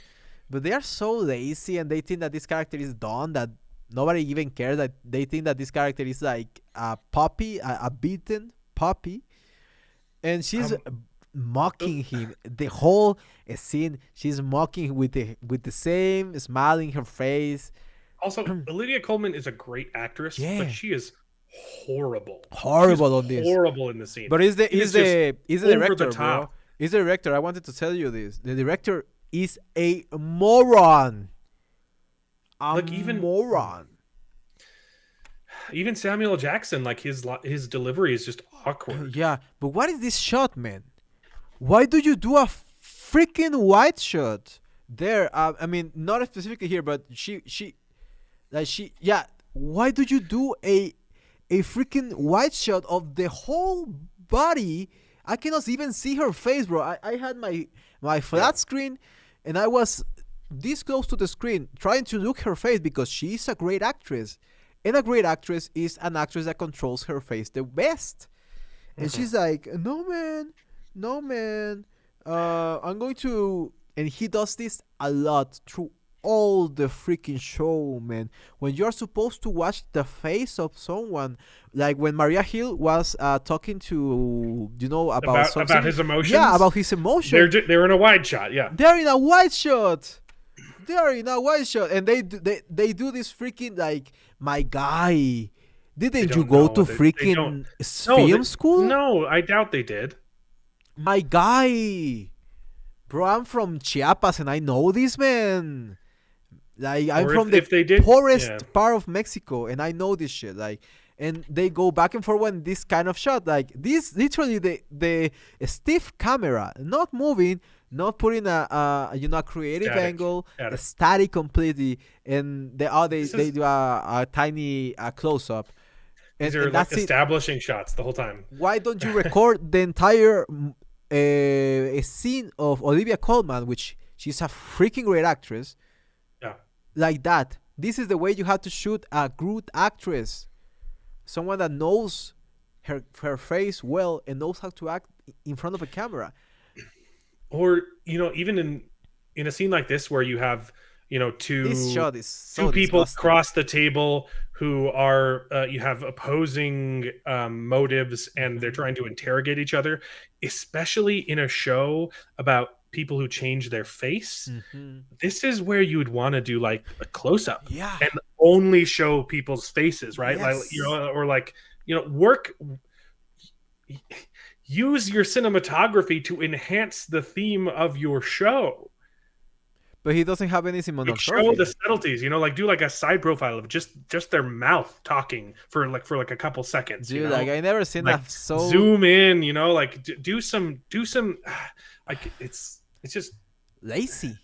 it's lazy. I Yeah. never seen such a lazy, uncreative director. To look at these four shots. These are like 40 seconds apart. Like It's just shot reverse shot. is the same. Now you show me her ass. Why do you want this? Why do I want to see her ass in this shot? What is this? What It's the it's frick? it's him talking, yeah. Yeah. It's framed around What her is this shot? Like again, what is this shot? I know that uh, they try to show the guy walking. You cannot see anything. Why do you have this shot of this busted freaking fence? What is the meaning of it? And the fence is so branded as well. Like look at that, like in the middle, like someone just opens the fence and goes by. What is this? What is this show like? So the attention to detail, and that's the problem with Disney shows nowadays. The attention to detail is so fuck bad, so yeah, bad. it's And this guy is one of the most bad. unimportant characters I've seen in my life. I think he dies like 20 minutes from this scene. Like something's. This guy is, and it's sad because that's a guy. That's a great actor. That's a funny actor. I know that guy. He's in many sitcoms as the funny gay guy. He's a funny actor. Um, and now we got beautiful Emilia Clarke. And anyone that watch Game of Thrones should know how to shoot Emilia Clarke. Because if you shoot Emilia Clarke good as they did in Game of Thrones, the first seasons, she's the best actress. Well, not the best actress, but she's a She's great good. actress. But if you shoot her where her face is not in again, her face is not in frame. Through a Yeah, fence. through a freaking fence. Why not record her from here or from here? Her profile, her chin, her eyes, her lips, the way she moves her eyebrows, all of it.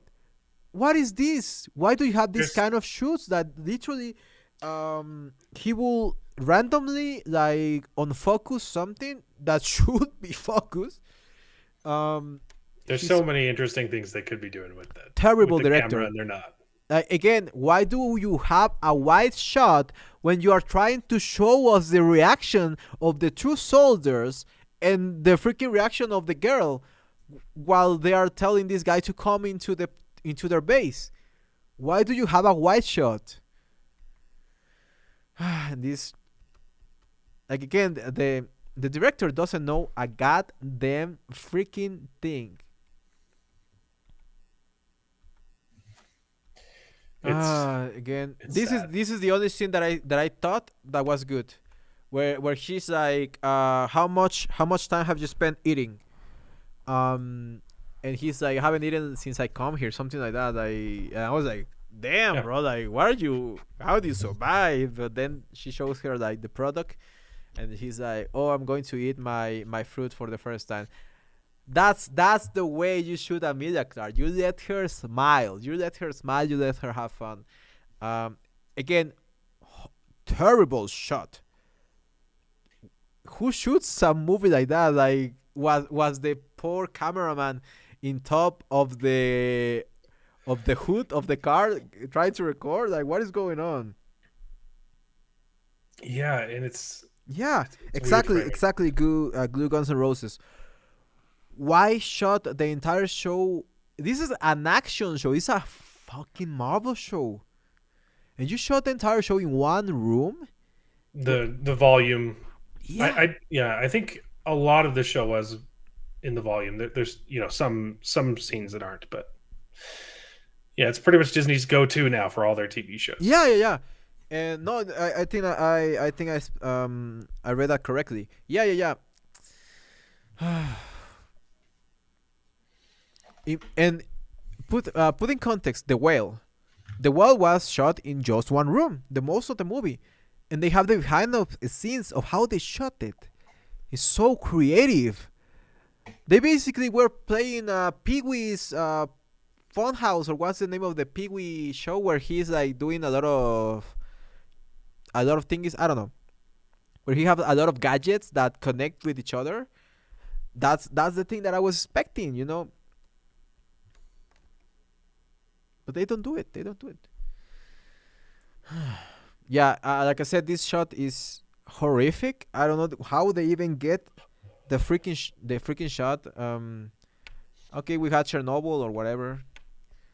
Here, and we had the scroll. Look, that's what I meant when I say that they look like Nebula, like a mix of Nebula That and kid's head yeah, is so big. You can tell it's a Halloween it's mask. just a freaking a ball cap on his head, literally. And I told you they look exactly as a mix between Nebula and Green Goblin, and that's it. A little bit of Yoda, you know, now and then, but that's it. That's it. That's the entire. And I'm going to show you from form of reference the scrolls in the comics, bro. The scrolls in the comics, bro. Let me just move my camera a little bit so you can see. No, never mind. Oh no, I think that was right. Yeah, you can see it, right? Yeah. Yeah. Look at the scrolls, everyone. Yeah, they are look like they were made out of clay. Everyone was different. Every one of them is different. Look, everyone has the unique style. And for what I'm getting out of these images, the Secret Invasion comic looks freaking awesome. It looks like they are taking literally the It's good. yeah, they take the personality of the heroes, basically like Ultron did, but in a more interesting way, because this guy actually are shaped shapeshifters, so it's really hard to notice who is real and who's not. Well, Unless it was also more effective because the Skrulls were the bad guys, and they let them be bad guys, but the MCU has them framed as sympathetic, displaced, protected class that they are. yeah, and when I saw this, I wanted to read the comic. I wanted to read Secret Invasion so badly, but it's hard to find. Not for free. Let's just say for free. Um, yeah, Well, but the scrolls look god awful. Like everything, they all look god awful. Like if you were going to do such horrible makeup, just do it CGI. I hate CGI, but if you're going to mess up like that, just do it CGI. Who cares? Who cares at this point? Just do it CGI. And more exposition and more walking. Literally, more exposition. And this is the only part that I swear to God. Okay, that's not bueno, but I swear. This is the only part of the show that they didn't show, that they didn't tell, but they actually show something. yeah, And it's the way that it works, that the whole mind that was trick. good exposition. Yeah, that was good way to show exposition. So this is the way they shape shifts. He sees the guy, he memorizes his factions or whatever, and then he becomes him, and then they put the other guy in like a headlock or something, like in these machines that bring electricity, and then they put the hand in their forehead to steal all their memories. So that's pretty cool. That's pretty cool. That's the only cool thing about the show was that, which is yeah, comic scroll is peak character design. The scrolls in the comic are peak character design, no doubt about that. Again, you are not. Imagine you have such beautiful cameras and you're using them like that. Like, give me some close-ups for Christ's sake. Like, and this thing about the owl. Olivia Colman is supposed to be a spy. She's supposed to be a spy, okay? According to her, she's a better spy than Nick Fury. All right. He puts a freaking what is it? Contact lens camera thing. Yeah, contact lens camera. Exactly, in a fucking owl. Look at that. Are you telling me that if you have a bronze owl in your house and it suddenly has a green eye, you're not going to notice anything strange with the owl? No, it stood out. Yeah, pretty hard, and it's like a big camera too. But yeah. my favorite part not only is a regular camera, it's a freaking holographic camera, so it has to be.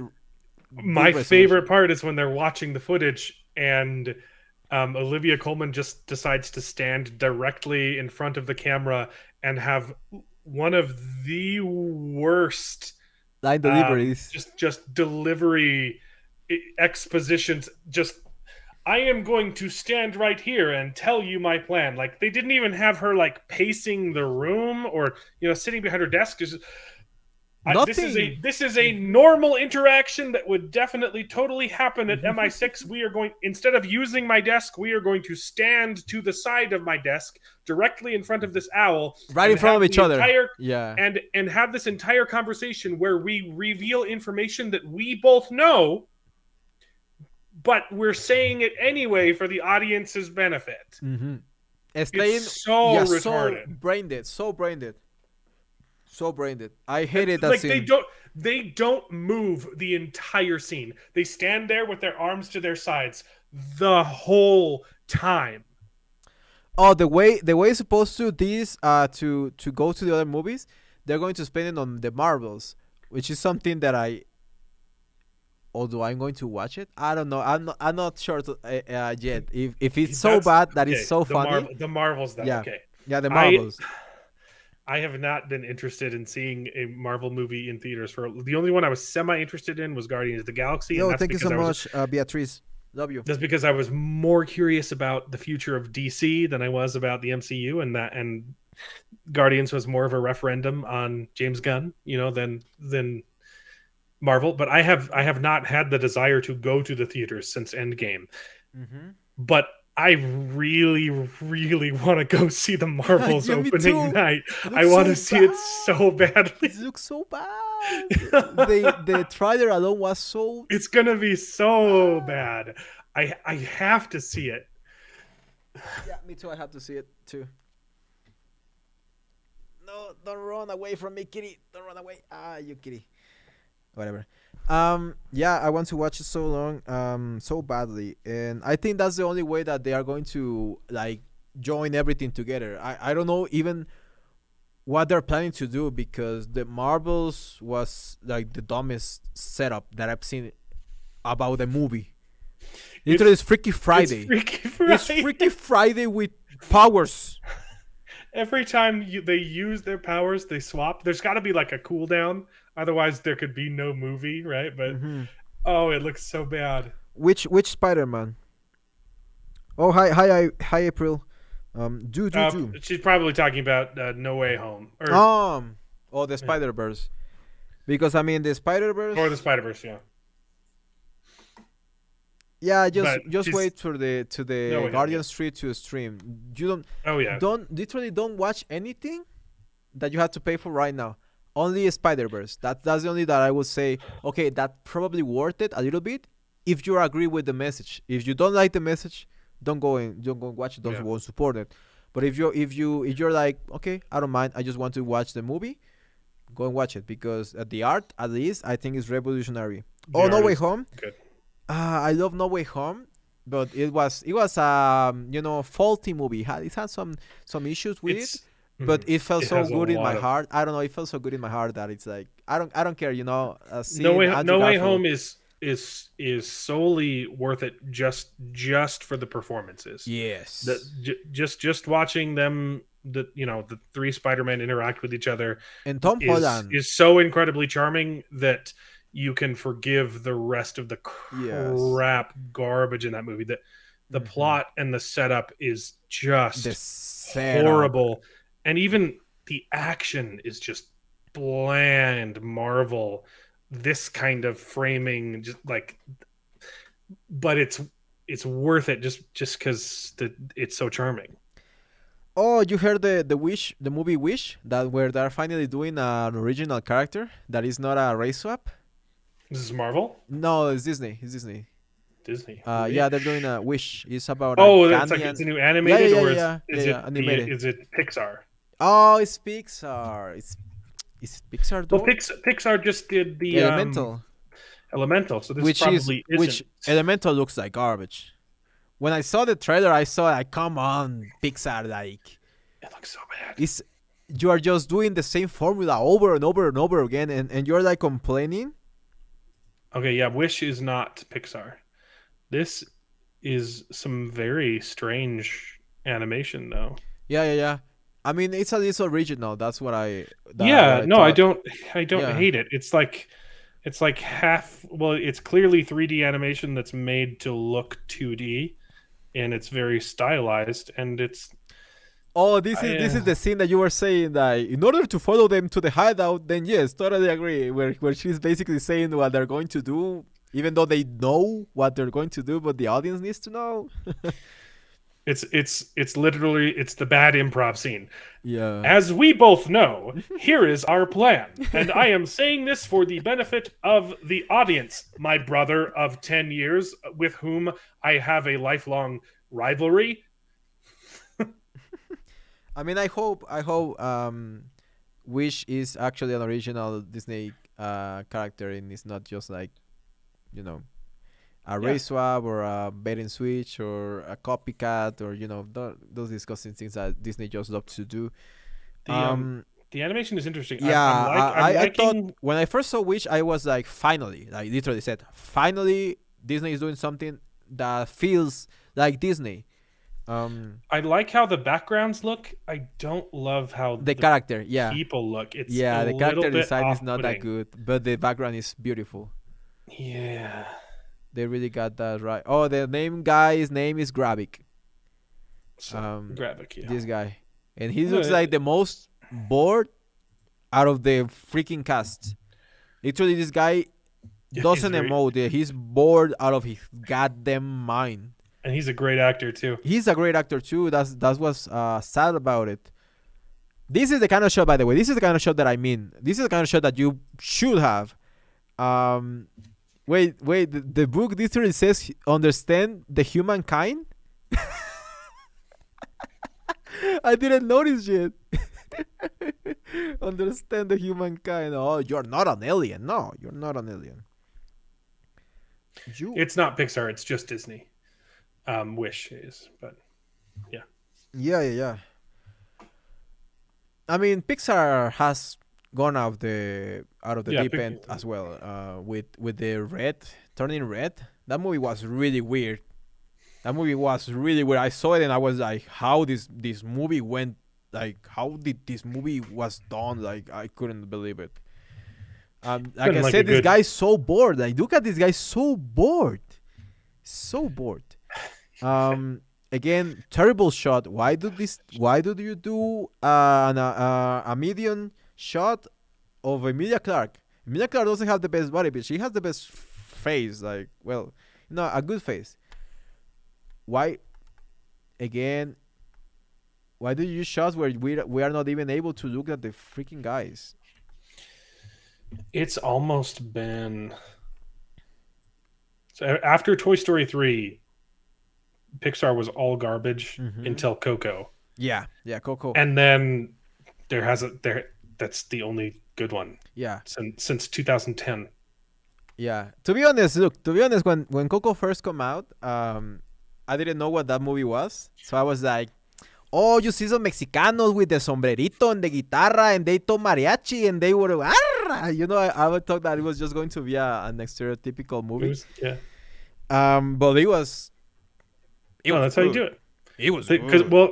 because you actually got Mexicans involved in the Yeah, production, yeah, and you listened to their input and asked questions about how the culture works instead of whatever the heck this Primo's show is.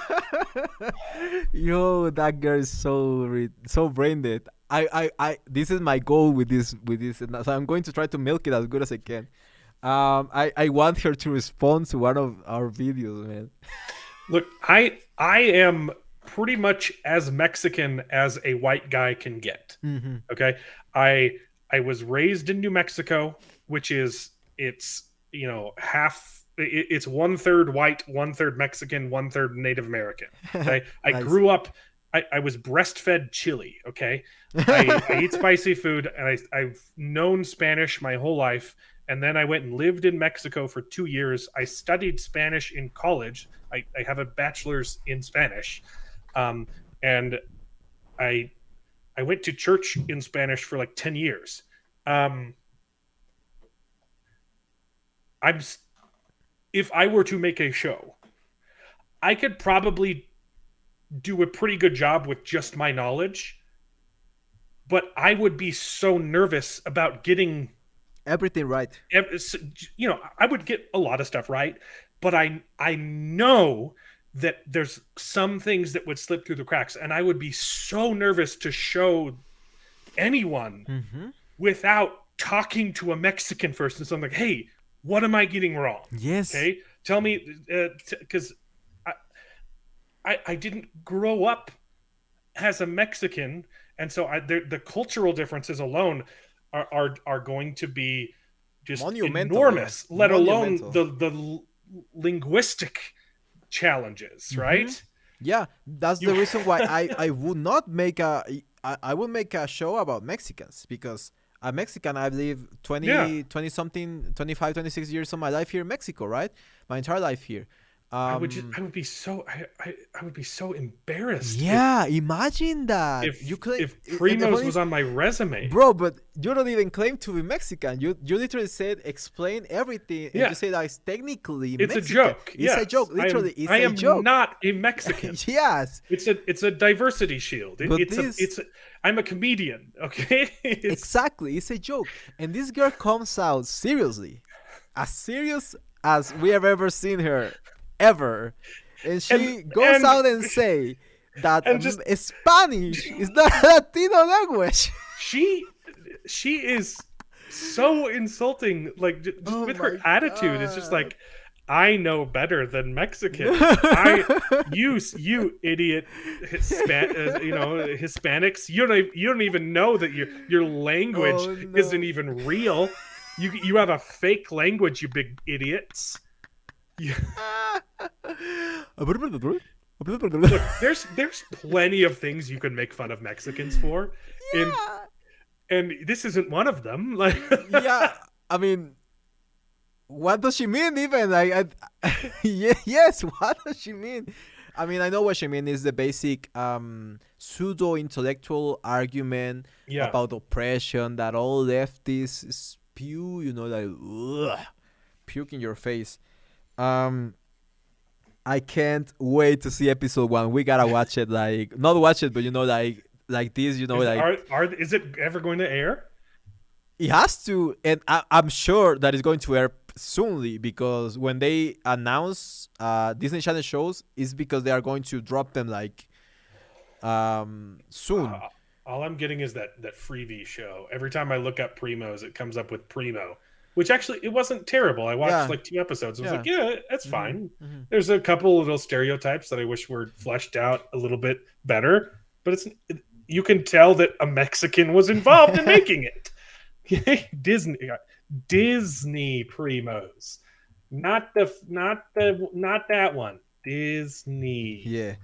Thank you very Primos air much, that. Glue Guns It's and supposed to come out in Roses. the fall. You do know, literally, because it doesn't take that much to know that the experience of real Latinos is way different than the experience of someone that lives their entire life in America.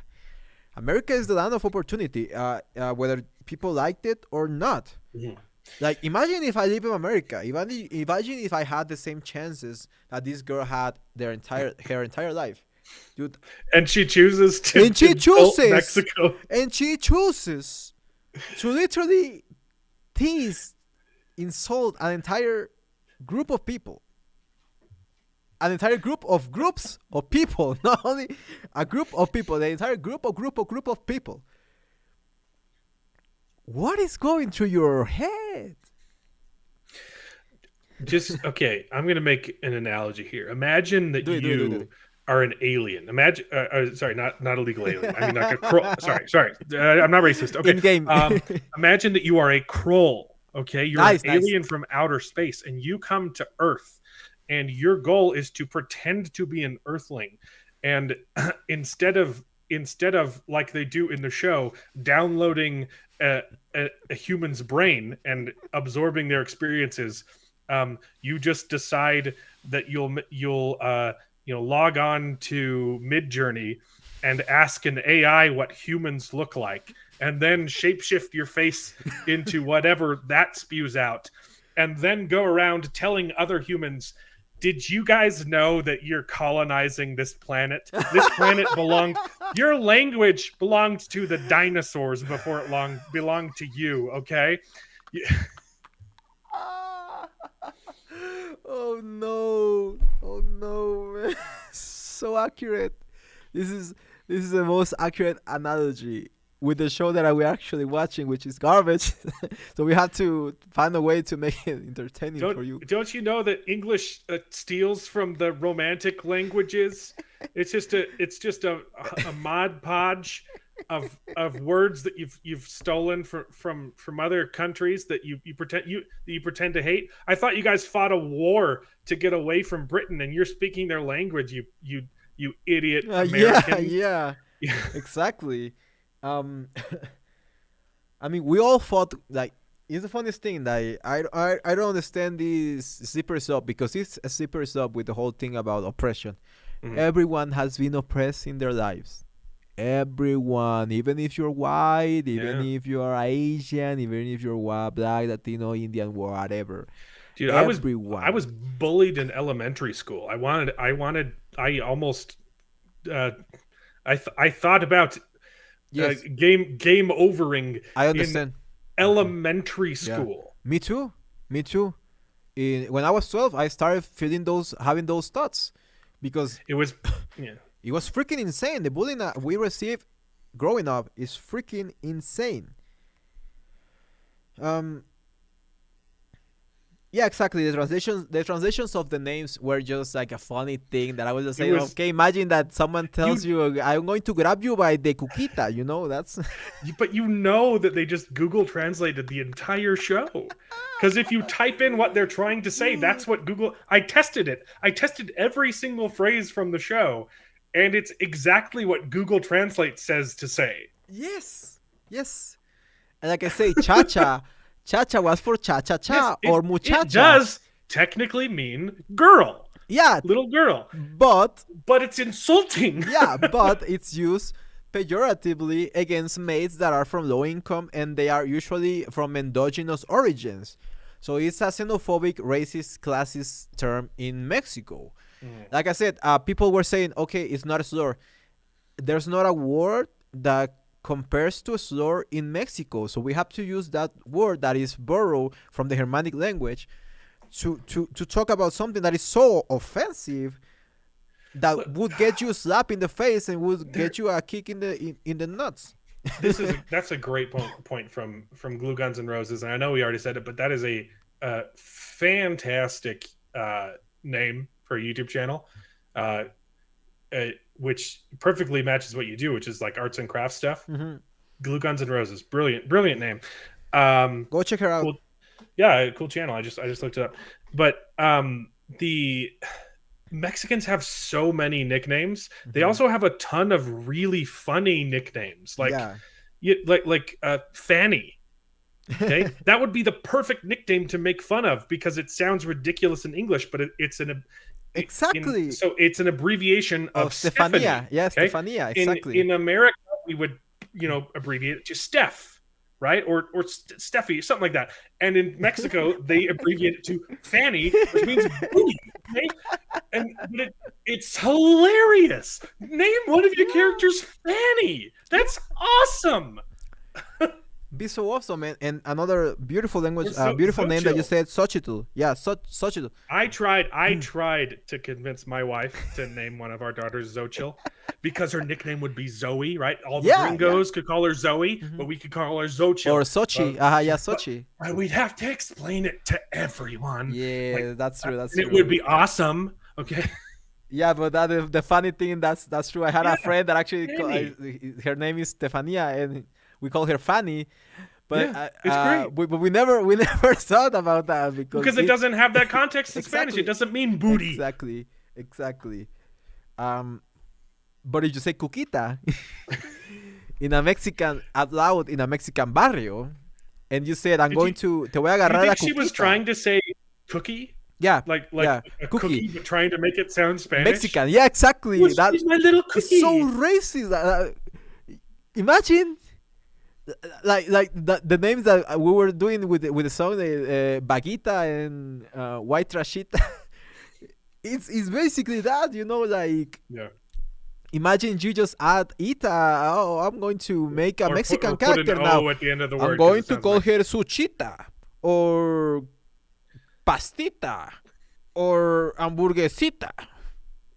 That doesn't make it Spanish, dog. Like cuquita. And they shoot themselves in the foot, They salió tiro por la culata, they say in Mexico. What was how would that be the translation to te salió el tiro por la culata? It backfired. Literally backfired. Yeah. Yes. We all Mexicans pronounce everything how it's spelled. That's the way you would talk Spanish, yeah. Except for the ones you're mentioning, which are not Spanish. They are Nahuatl. Aztec. Nahuatl. Nahuatl. Those ones are tough. Those ones are very tough. It's tough. Even for a Mexican, like there are two ways to pronounce it. The Spanish way, which is Nahuatl, where you pronounce the T, and the hard way, which is the Nahuatl way, which is you don't pronounce the T because it's in the like it's. Well, even the name Mexico isn't Spanish. It's Mexica. Yeah, because the X is usually pronounced in Spanish, not silent. Yeah, Mexico. Yeah, Mexico sería. Yeah, it will be Mexico in Nahuatl. Yeah, Mexico. Yeah. Yeah, it's backfire exactly. That's the way it says. Literally backfire. Les salió tiro por la culata because. Oh my God, like. That show is on another level. Like, I'm going to make the conclusion tomorrow. I'm going to literally go off, send a direct message, message to the creator. Not even the creator, because the creator was pretty nice about it.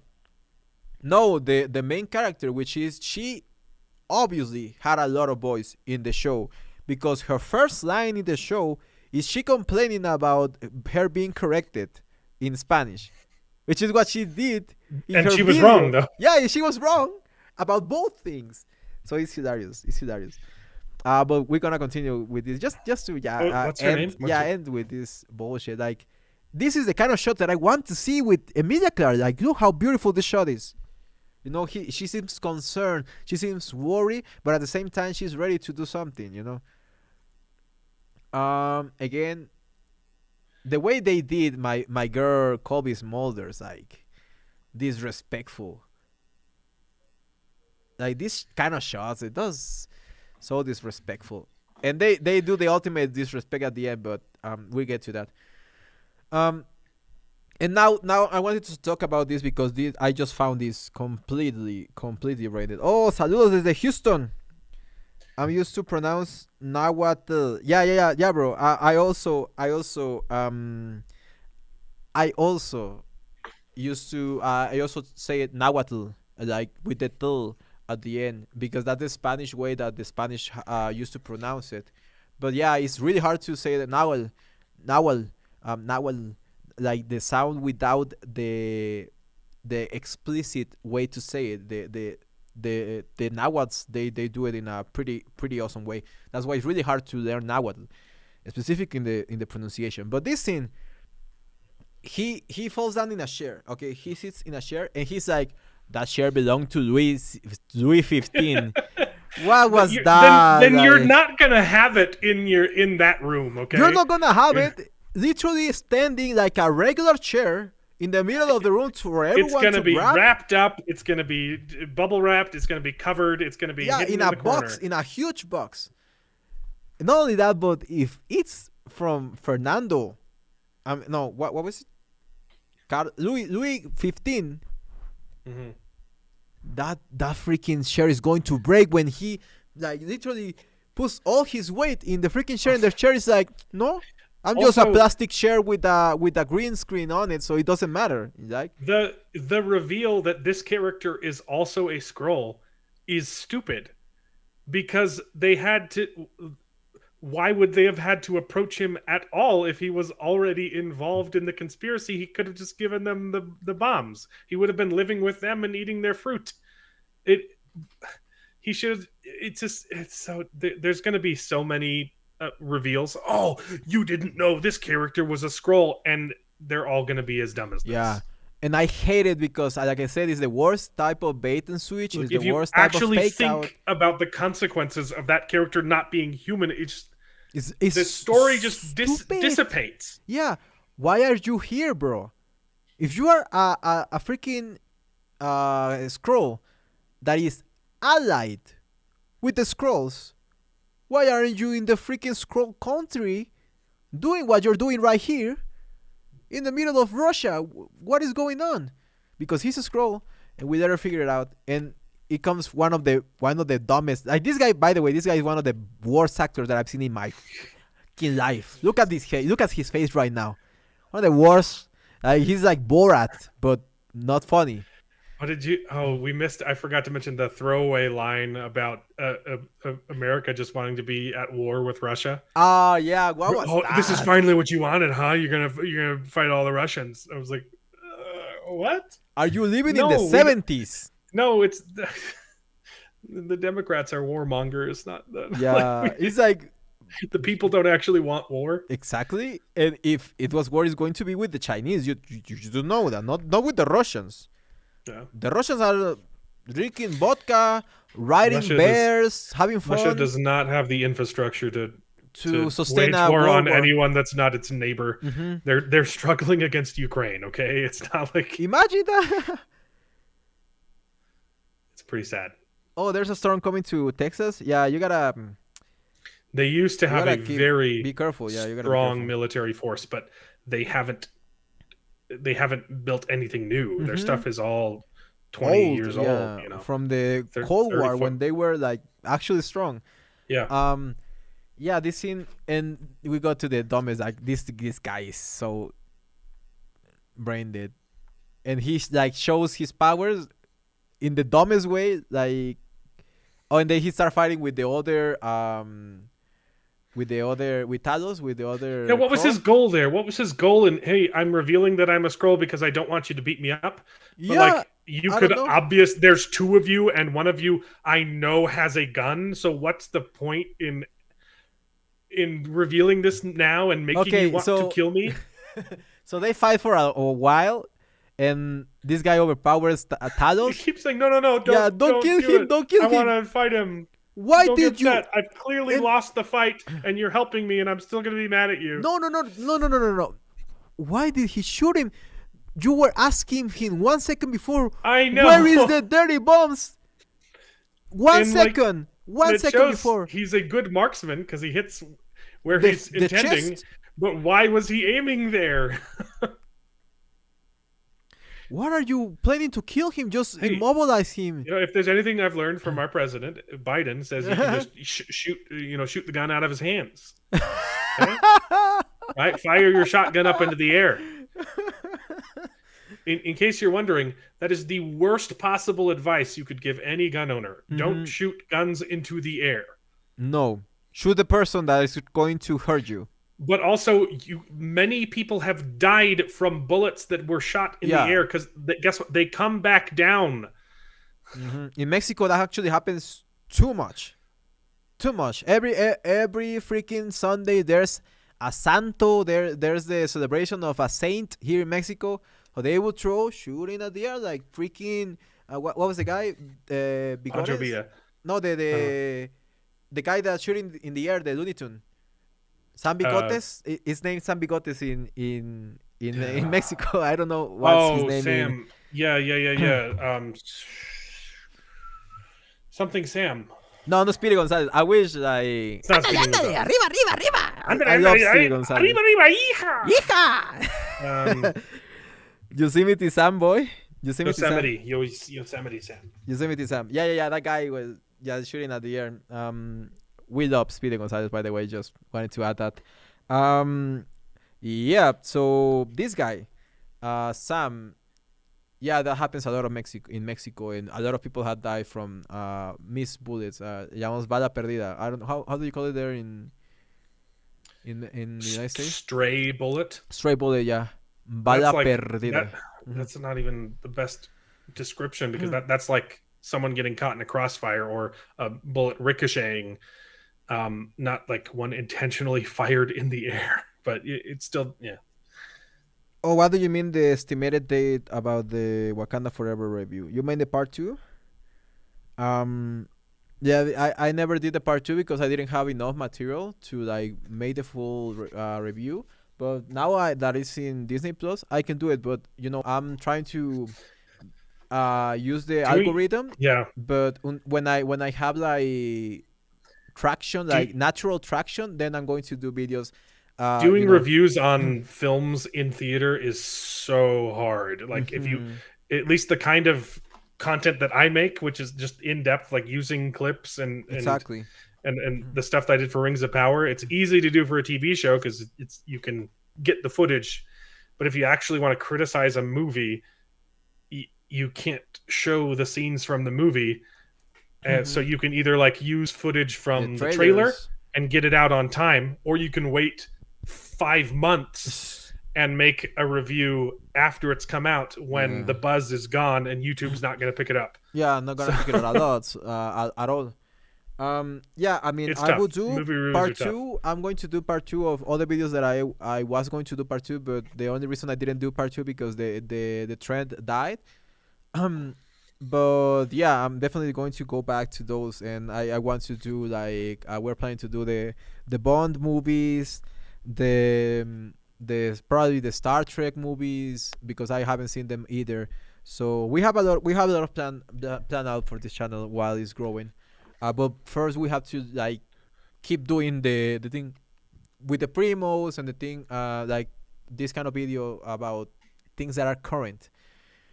So I can keep getting traction, but whatever. So he kills the scroll that they were asking information about the dirty bombs. They needed information from you. They literally need it. And the only reason it doesn't screw them over is because Maria Hill saw someone walking. Yeah, literally, and she's like, "Oh, this guy's walking there funny." There was nothing conspicuous about it. She didn't like see her exit the building that they were in. She just saw someone walking and decided that's suspicious.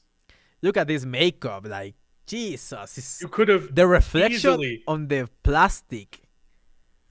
They could have easily put something in there, like. Have her see her leaving the building or some kind of visual clue to make Maria Hill suspicious of this character, but she's just God and she's omnipotent. Well, for a second, omniscient. Omniscient. For a second there, because later, let's just say that she's not that useful. She's anymore. Not omnipotent. Yeah, she's omniscient, and she's walking again. The whole show is people walking.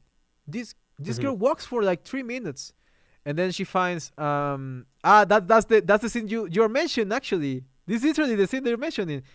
She sees her walking there. She's here and she sees her walking from like a block away, and then she started following her, and then she beat her up. Yep. And then the scene. Oh, the scene with the oh Oh, the way no. she goes around. Okay. Oh my gosh. Oh my god. If the way she goes around the corner with her gun, it's the way a toddler would do it. Look how he's grabbing the gun, my dear Like lord. she literally like she goes up to the wall and like sticks the gun around first so that it can be grabbed. You know, it's Yeah, like yeah. it's so bad. That's not how you clear corners. But look at this guy.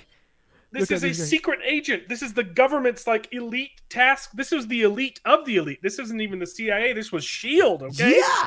And upgraded to Saber. This is how is she so incompetent? And this is the kind of scenes that I was talking about. Why don't you give more shots of Emilia Clarke showing her chin and her profile? Like that's the most beautiful part of her. That's not how you clear. That's not how you round corners. That's we need Corwin to talk about. The The Mao, I haven't seen the episode yet, and you guys are reacting exactly how I feel I would. Yeah, yeah. And this is the look how he's grabbing the gun, my dear lord. My dear lord, look how he's grabbing the gun. How does the guy catch up to like okay? Yeah, if you was look, he talking Hindi? timeline. Okay, timeline. I lost audio for a second there. Just 1 second. Okay, I cannot hear you. Oh, no, now I can hear you. Yeah, go ahead. how does the scroll catch up timeline wise? Okay, you have Emilia Clarke talking to Bomb Guy, Yes. and she gets bombs and she leaves. Mhm. And then the two guys go inside and have like a 30-minute conversation with Bomb Guy. Yes. But as they're walking in, Maria Hill sees Emilia Clarke walking away, and she follows Emilia Clarke. Exactly. Down It the happens at tunnel. the same time. Yeah, because Now- yeah, let me show you exactly because here it is. Yeah, here it is. Because They have like a 30-minute conversation with the bomb maker bomb guy, yeah. before the reveal, and then like a 10-minute fight scene. Meanwhile, Maria Hill has just been walking. And then she catches up to Emilia Clarke, has a brief 30-second encounter where she's disarmed because she's incompetent and she should be fired from her job. No good intelligence agent would it's just basic. You know, even people who don't have security jobs, who just gun aficionados, are smarter than that. They know how to round a corner. Okay, she has like a 30-minute exchange with Emilia Clarke, is disarmed, and then Emilia Clarke, and then all of a sudden, Daddy Kroll has caught up, despite having spent like a full 30 to 45 minutes in a different room. yeah, and let us show you. Like this is when It makes no Fury sense. It's when Fury asinine. when Fury is getting out of the car where Maria Hill.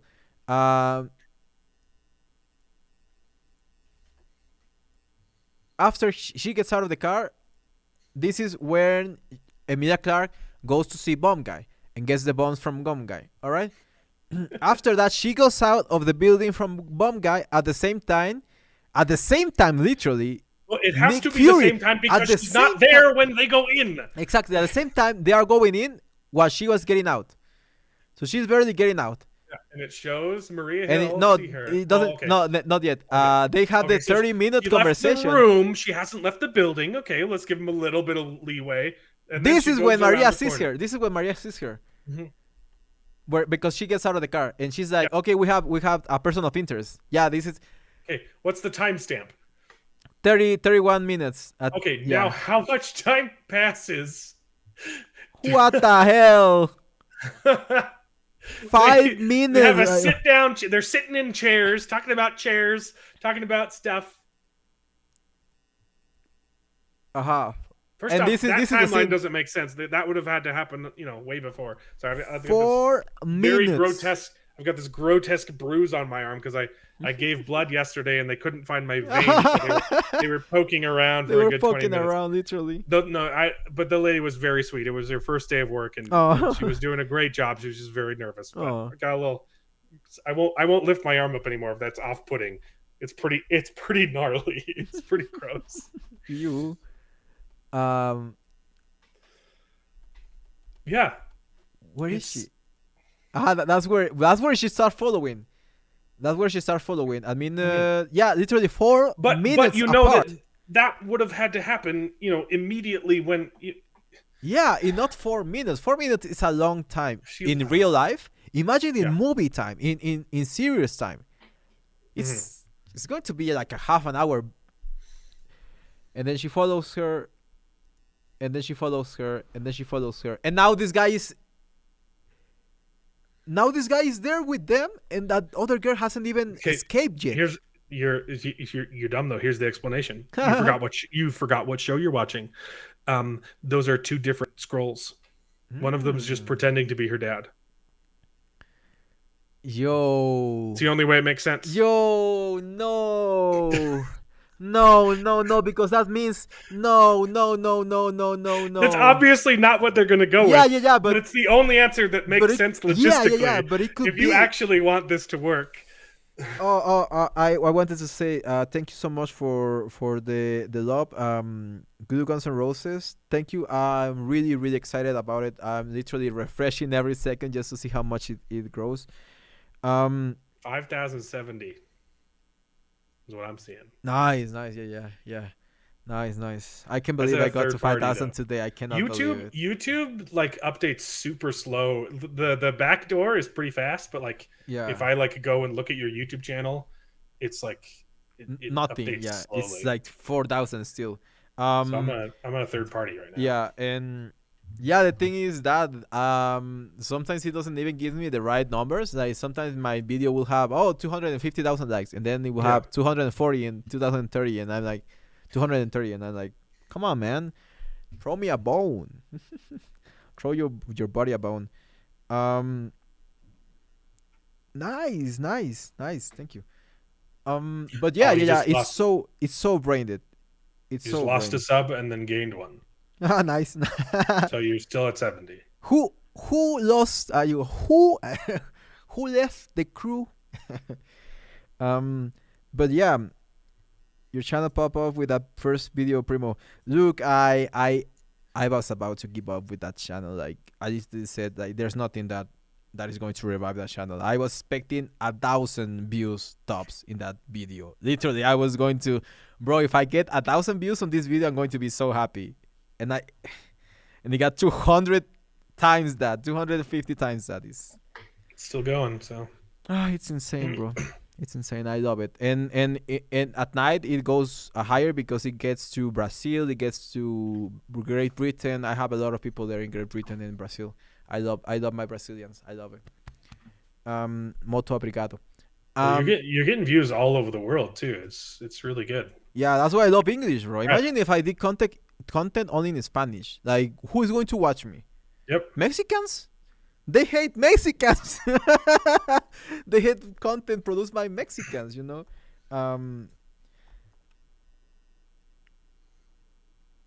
Thank God that you heard about Primos that way, because it is important. People understand that woke people are just racist, bro. I mean, not because you consider yourself woke, that means that you're racist, but the kind of people that are racist are the kind of woke liberals that the ones that are making headlines. Will go out of their way to claim that they are not racist, to claim that they are. The vocal minority, unfortunately, is extremely vocal. Racist. And this girl, like, she doesn't deserve to have a Disney show. To be honest, like, she doesn't deserve that. And if the show gets canceled and she gets fired, that will be a great success for all Latinos everywhere. Hey, look, right now though, all of these production companies have a really, really good excuse to start cleaning house. Yes. They do. Okay, They do. you do it before because the race card would get pulled, and you'd be like, "Oh, you're firing all of these diverse people. That you're Mm-hmm. is that a bad thing?" But now, if they're not working, hey, just saying, you can get the fox out of the hen house if you want Yes. to. If you want to start making money and start making movies for people who go to see movies, the people who have Money. jobs, the people who have jobs and have money to spare, the people who are making kids, right? The people who are making families, who want to take their families to be entertained. Okay, Mhm. right now you're pandering to people physically incapable of reproducing. You're not going to make money. Yes. And that's the thing, that's the issue. They only care about money, but they are so dumb that when they pander to get money, they don't do it right. They don't do the research. They do it lazily, half-assed, and people come out and call you a racist. Willfully so, because you are showing everyone that the only thing you know about Mexico is the things that you learn in America. Mm-hmm. Taco, taco, chimichanga. Changa, burrito, burrito. Unos besitos de taco, taco, burrito, taco. Gotta celebrate our differences. Ching chong ching chong ching ching chong ching. The worst is was when it goes to Africa. Ooga booga booga booga booga. Yeah, you're right, Dart Plan. It's not even pandering anymore. It's just stroking your own ego, Yeah. like Ezra Miller with the burrito. And Well, okay. In curious, Ezra Miller's defense, he's not stroking his own ego. He's stroking stroking his own. Yeah, producers. yeah. He's stroking those producers, baby. Mm-hmm. Oh yeah, he's definitely stroking, and yeah, he's definitely stroking the producers. What did I miss? Oh, not their egos. Sorry. Okay, Different okay. different strokes for different. Literally different strokes.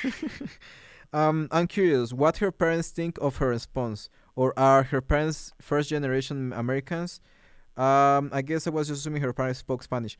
Um, They probably don't even know how to use Twitter, right? no, I think they are gone. I think they pass away, which makes it way more disgusting. I think they pass away because of their age. And the day that the picture that she posted is that picture is probably from the 1940s because of the color of the thing, and that was Well, really popular. My grandfather also has that kind of photos. So when there was no color before it was color in Mexico, with the I picture. just I've always tried to check my privilege, and just like the greatest president in the United States said, President Biden, our Lord and Savior, he told me that people of color don't know how to use the internet. So No, people in color and Mexicans. I bet her mom probably doesn't know how Twitter works. Yeah, I'll never mind. People of color includes Mexicans, kinda. It's Yeah, brown's a kinda. color. Yeah, kinda. Brown's a, Yeah, but they are sometimes white, so yeah. they are really white sometimes. So but it doesn't matter. It doesn't matter. Why care about the skin of the color? That's what I always mention. In Mexico we don't care about the skin of the color because we are all a freaking mix of everything. Like you're not going to find probably going to find a German woman, you know, Well, of I mean, there's German descent. there's a lot of Nazi blood in South America. Okay, Yeah, yeah, yeah. a lot of Bro, bro, bro, bro. I was tripping. a lot of Bro. people, a lot of Germans fled to South America. Okay, And actually, and this is funny. This is funny. Because I always thought, I mean, as you can tell, my eyes are a little bit beady. Like, I have small eyes. And they kind of look, I um, wasn't gonna say it, but you do. yeah, yeah, I do. And I was looking at a picture of my father and my grandfather because I never met my grandfather. Um, First of all, my father looks exactly like me. Exactly. I was like almost scared. Like, am I a clone? Am I a clone? I'm going to later. I can post it to show you what I mean. And my grandfather, that fucker is Japanese. Like, I don't know what you want me to tell you. That fucker is Japanese, bro. Like, literally, like, he has the small eyes. He has like the chubby face. I don't know how to explain it, but he looks like if he fought in the World War II with the with the Japanese or something like that, and he came to Chiapas to escape, because actually that's something that happened a lot. That a lot of Japanese people would escape to Chiapas, and that's why in Chiapas we have a lot of Japanese and Chinese descent people. Because of that, because from World War II, while the Germans were going to Argentina, which was the better country in that part of in that era of the world, but Mexico was cheaper, so probably the Japanese were like, fuck it, let's go to Mexico. And yeah, that's why I think could that be wrong about it, but I'd have to look it up. But I assume a lot of Chinese people probably went to Mexico during from America as well, yeah, to exactly. escape the Running away the racism. Yeah, the concentration camps there. exactly, exactly. Many, not only Chinese but Japanese Americans. No, I mean Japanese natives. They came directly to Mexico, specifically to Chiapas, to escape the concentration camps, and escape. The Chinese, when the Chinese took back their country. Yeah, it's an interesting story. I will later post it. So, well, not later, but someday I will post it so you can tell me if I am half Japanese. That'd be funny. That'd be funny. No, not half, but 1/4. So if I am 1/4 Japanese, I can now make the Chinese accent the laziest. Yeah, do a 23andMe. Yeah, exactly. Oh, and does she speak Spanish at all? Like, I do know Spanish words used here aren't the same meaning in Mexico, exactly. For elotes, it's corn in a cup. But in my neighbor raised in Mexico told me the different in Mexico. Yeah, exactly. Yeah. In Mexico, elote is like literally the corn, like the full corn, toasted, and you put like chilito, salsa, lemon, Mayonnaise. chile, salsa, mayonnaise, a little bit of cheese. A little queso fresco. Yeah, queso fresco. And it's delicious. But I prefer corn in a cup. Lime on top. Yeah. I prefer corn in a cup. With here in Mexico, we call it esquite. Esquite. I'm going to write it down in the chat so you know how it is right. How you write it down. Esquite. I'm curious. I've never asked you this question though. I'm because the term pico de gallo means a couple different things in Mexico. In the northern Mexico, pico de gallo is what they say to when they're referring to like salsa mexicana. Yeah. Like just chopped tomatoes, onions, and cilantro with a little bit of lime, like the most basic, stuff that you scoop on top of your tacos. It's not spicy, right? Unless you put in a couple of jalapenos, right? Usually that's referred to as salsa mexicana, but in northern Mexico, they say pico de gallo. Exactly. And in America, they call it pico de gallo as well. But then in the middle of Mexico, pico de gallo, it's a fruit cup. It's a cup full of fruit, like pineapple and jicama and watermelon. Ah, yes. They're like big, long. Yeah, but that's long, way more like in the west, like Midwest, like Guadalajara. Exactly. In Guadalajara, pico de gallo it's a cup full of little sticks of fruit. You got jicama, and then chili and lime. Put a little bit of lemon, chili, salsa. So does it have a different meaning down south? What does pico de gallo mean? Yeah, pico de gallo down south means the same thing that means in salsa mexicana. Yeah, but it's not, because we do salsa mexicana, or what we call it in the south is called salsa casera. I don't know why we call it that. But then that's Mexicanos, but it's salsa mexicana. Yeah, exactly. It's the red, the white, and the green. Yeah, exactly. It's 3 ingredients. Exactly. Onions, chili, and tomatoes. Yes. And Well, cilantro. yeah, we call it pico exactly cilantro, and we call it pico de gallo. Literally just the chopped tomatoes, chopped onions, chopped chili, and chopped cilantro and lemon. That's pico de gallo. Um, but we don't call it salsa mexicana. We call it salsa roja or salsa casera, like I said, or salsa molcajeteada, which is molcajete, but it's Ground. not.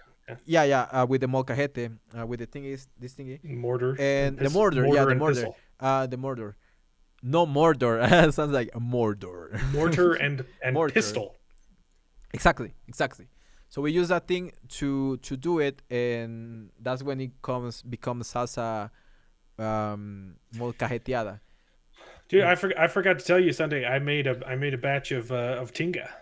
Oh, you made tinga. How was it? I mean, it wasn't super authentic, but I also didn't have all Everything, of the chilies I need. So everything. I just used chipotle. With chipotle is it was mostly good. used. Yeah, it was used. But yeah, it was fine. It was just fun. Oh, we have never have to worry about being offensive in this channel. Like that's the whole gist of this channel. We laugh about this kind of offensive things because they're ridiculous. Oh, that is actually a really good question. Really good question, yeah. Because in America, with all of the Mexican immigrants, tamales have become like a Christmas tradition. Oh, I'm going to. Oh, that's a great question, and I'm going to explain you what tamales in Christmas are for. Because we don't eat them in Christmas, literally Christmas Day or Christmas Eve. No. We actually eat pierna, which is pork leg or pork what is it? Yeah, leg, no? Pork. Sorry, pierna leg, yeah. Yeah, pork leg. Yeah, pierna. Or we eat ribs, but a la mexicana, or we will eat turkey, but that's Americanized a version of Christmas. I love turkey. I make the best turkey ever. Yeah, I don't even think Mexico has turkey. No, it doesn't. Like turkeys. It doesn't have turkey farms. There's no natural. No, we have population. guajolotes. That's the way they. I mean, that's the sound the turkeys make. So it's probably the same, right? Guajolote. It's the same, right? I'm going to write it down in the chat so you know how. Guajolote. But we don't eat guajolote. We eat American turkey. I think it's different in somehow. Well, pavo is the word that I learned. Exactly. Pavo is turkey, literally, but guajolote is like a different kind of turkey. It's almost like an emu. It's really big guajolote. Guajolote. And the thing with the tamales. It translates to turkey. That's weird. But look at a picture of guajolote. That's Google Translate. We all know how accurate that is. It looks like a turkey to me. Lingui is also pretty accurate. But yeah, tamales. The thing with tamales is tamales are only served during an event that are previous to the actual. Oh, so it's the same. That's weird. Yeah. Guajolote is the animal, and pavo is the meat. Oh, so it's like the difference between gallo and pollo. Yeah, exactly. Oh, you're right. Yeah. Like I forgot that Spanish has two words for foods. Yeah, I mean you too because pig and pork, meat, beef and cow or something like that. Something like that. Gallina, right? Yeah, gallina, pollo, and carne de res, which is beef, and carne de cerdo, which is pork. Or just carne, which is res. Yeah. That's the laziest. That's always got me a little upset. You just say it's carne. Yeah. Well, what kind of carne? Carne asada. Yeah, so many different carne. Yeah, they say carne asada, which is grilled meat, but what kind of meat? There are a lot of meats. Oh yeah, guajolote is nahuatl. Yeah, you're right. It's only used in Mexico. Oh, all right. That was actually also the tamales. The thing with tamales. Okay, we had something that is called the sitting. Do you have that same thing in America, the sitting of the Lord before Christmas? Um, Okay, so I have to show like you like Passover. Mexican, because this is really really Mexican. Like, this is full on Mexican. Um, yeah. So we had things called posadas. Posada. I'm going to write everything. Posada. We are also Catholic. The thing with the cat.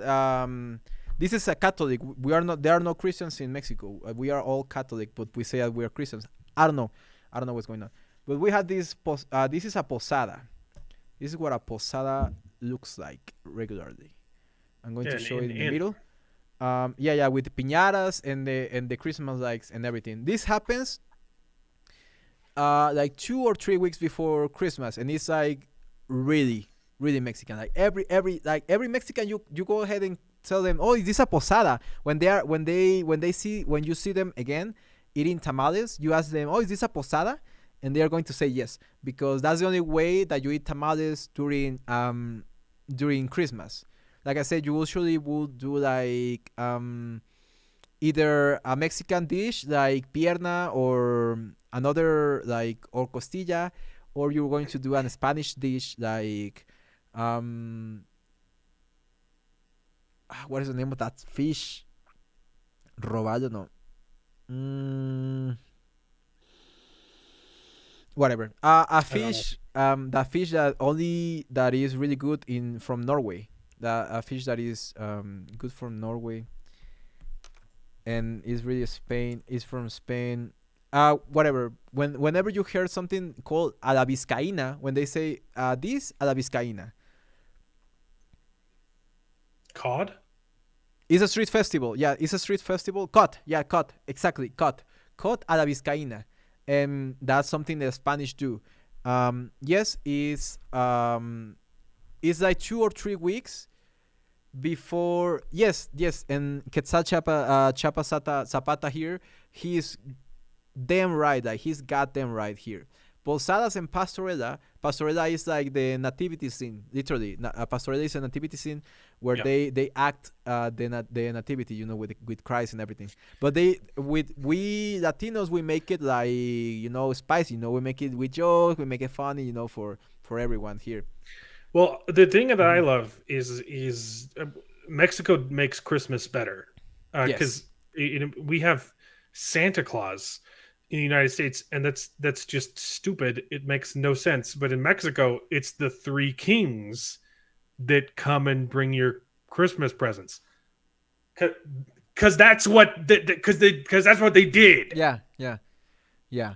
And but we Santa we, we Claus is celebrate dumb. everything. Yeah, if you live in Mexico, Three you're gonna to kings, have like two different types of present. the wise You're going men. to have your Christmas present, and you're going to have your the Wise King's presents, which is on 6th of January. But yeah, going to the pastorela. Okay, pastorela is like I said, nativity scene. They use it to teach kids, natives, about Christianity Mhm. and or Catholicism in that, because they were Roman Catholics. Well, Yeah. even Yeah, the, yeah. The the the the, the South Venezuelans, they say that baby Jesus is the one that brings the gift, the miracle. Catholicism in Mexico and South America is also very different from Catholicism anywhere else. Yeah, you guys are whack. Like Catholics in Mexico and Latin America are like really It's devoted. it's it's almost a completely different religion, and I'm Hmm. frankly surprised that they're allowed to call themselves Catholic. Yeah, I mean they It's don't like to fiddle kids. First of all, they don't like to diddle kids. Yeah, yeah. We Mexicans don't like to diddle kids. I mean, there was one pastor that did do that, but he was like he was basically a gringo. He was from Spain and things like that. Um, yeah, yeah, exactly. The January 6th is the Wise Man Day in Mexico as well. Yeah, the traditions are different. It's I don't know. Really, really something that the it, most beautiful times of the year is Christmas in Mexico. Like I don't know if you know one local in Mexico. Not me, because I don't have a I don't go along with my family, so I don't have these crazy big family events. But if you know one local in Mexico, he's going to have like a party in Christmas Day or Christmas Eve with 20 different primos and 15 tios and four abuelitos, like something crazy like that. The families there are really really big, and even if you are part of the extended family, you're going to be there. Like, doesn't matter your third cousin, you're going, my cousin, mi primo, ¿qué pasó, primo? Things like that. And yeah, before the pastorelas, we have to get the posada. The posada is the parties that come the before Christmas, like 2 or 3 weeks during the Advent, tiempo de Adviento. That's a Advent time. Advent, yeah. Advent, yeah. During the Advent, during those 3 weeks of the first 2 weeks of Advent, they do the posadas. Posada means when you ask for posada, pedir posada is asking for some place to stay. So it's a reference to when direct translation is the inn or lodging. Yeah, a posada is an inn. So you're looking for a place to stay, and that's the whole thing. You go outside with a group of people, and a group of people is singing, "Oh no, sing oh posada," like asking for an inn, asking for posada. It's a really strange experience if you experience it in the first time. The first time, and it is fun. It is fun. It is actually fun because you go with your friends or your friends' family, and you have like 10 different Christmas, like 10 different posada parties, and you just eat tamale and eat. Or I'm going to show you what we the other thing that we eat in posadas. So yeah, so people go outside, and people pretends to be like Jesus Christ and Mary. So there are people like singing, "Oh, please let us sing, because the mother of hell I was going to of hell, the mother of heaven, Mother of hell, huh? Oh, the mother of heaven, and the people in the inn are obviously like answering, we don't want you to come in. This is literally the melody. Because you're going to rob us. And then they try to convince them, and they like go back and forward. Even there's a point where the people in the inn, like in the Bible, where the people in the inn, they're like, okay, we're not going to deal with this. I'm going to get my bat and going to beat you down. Like there's a line like there, I'm going to give my palos and going to apalearte, which is beating you with a stick. That's the direct translation. Apalear is beating you with a stick. And then after finally, you convince them to let you in, as Jesus and Mary. I'm sorry, as Jose and Mary. Then they call, and they say, y los santos peregrinos reciban esta canción. Na na na na na na na na na na. I don't know. It's really weird. We do know how to party. We do know how to party. It's really weird if you try to explain it in English, to be honest. But yeah, it's posada is where you eat tamales. So the main dish that the owner of the house, or the owner of the posada, the owner of the inn, is the one that is supposed to provide the food to all the guests. So when you have to prepare a lot of food, you usually do a large batch of tamales, and you just give it away. And usually the abuelitas of Mexico are the ones that make the tamales, because tamales are hard to make. Tamales are freaking hard to make. It take a long time. Yeah, it takes a long time. The difficulty, it takes forever too. Mm-hmm. Yeah, so only the abuelitas are the ones that are actually capable, because of all their experience, to do tamales. And you were going to see 100-year-old abuelitas going at it.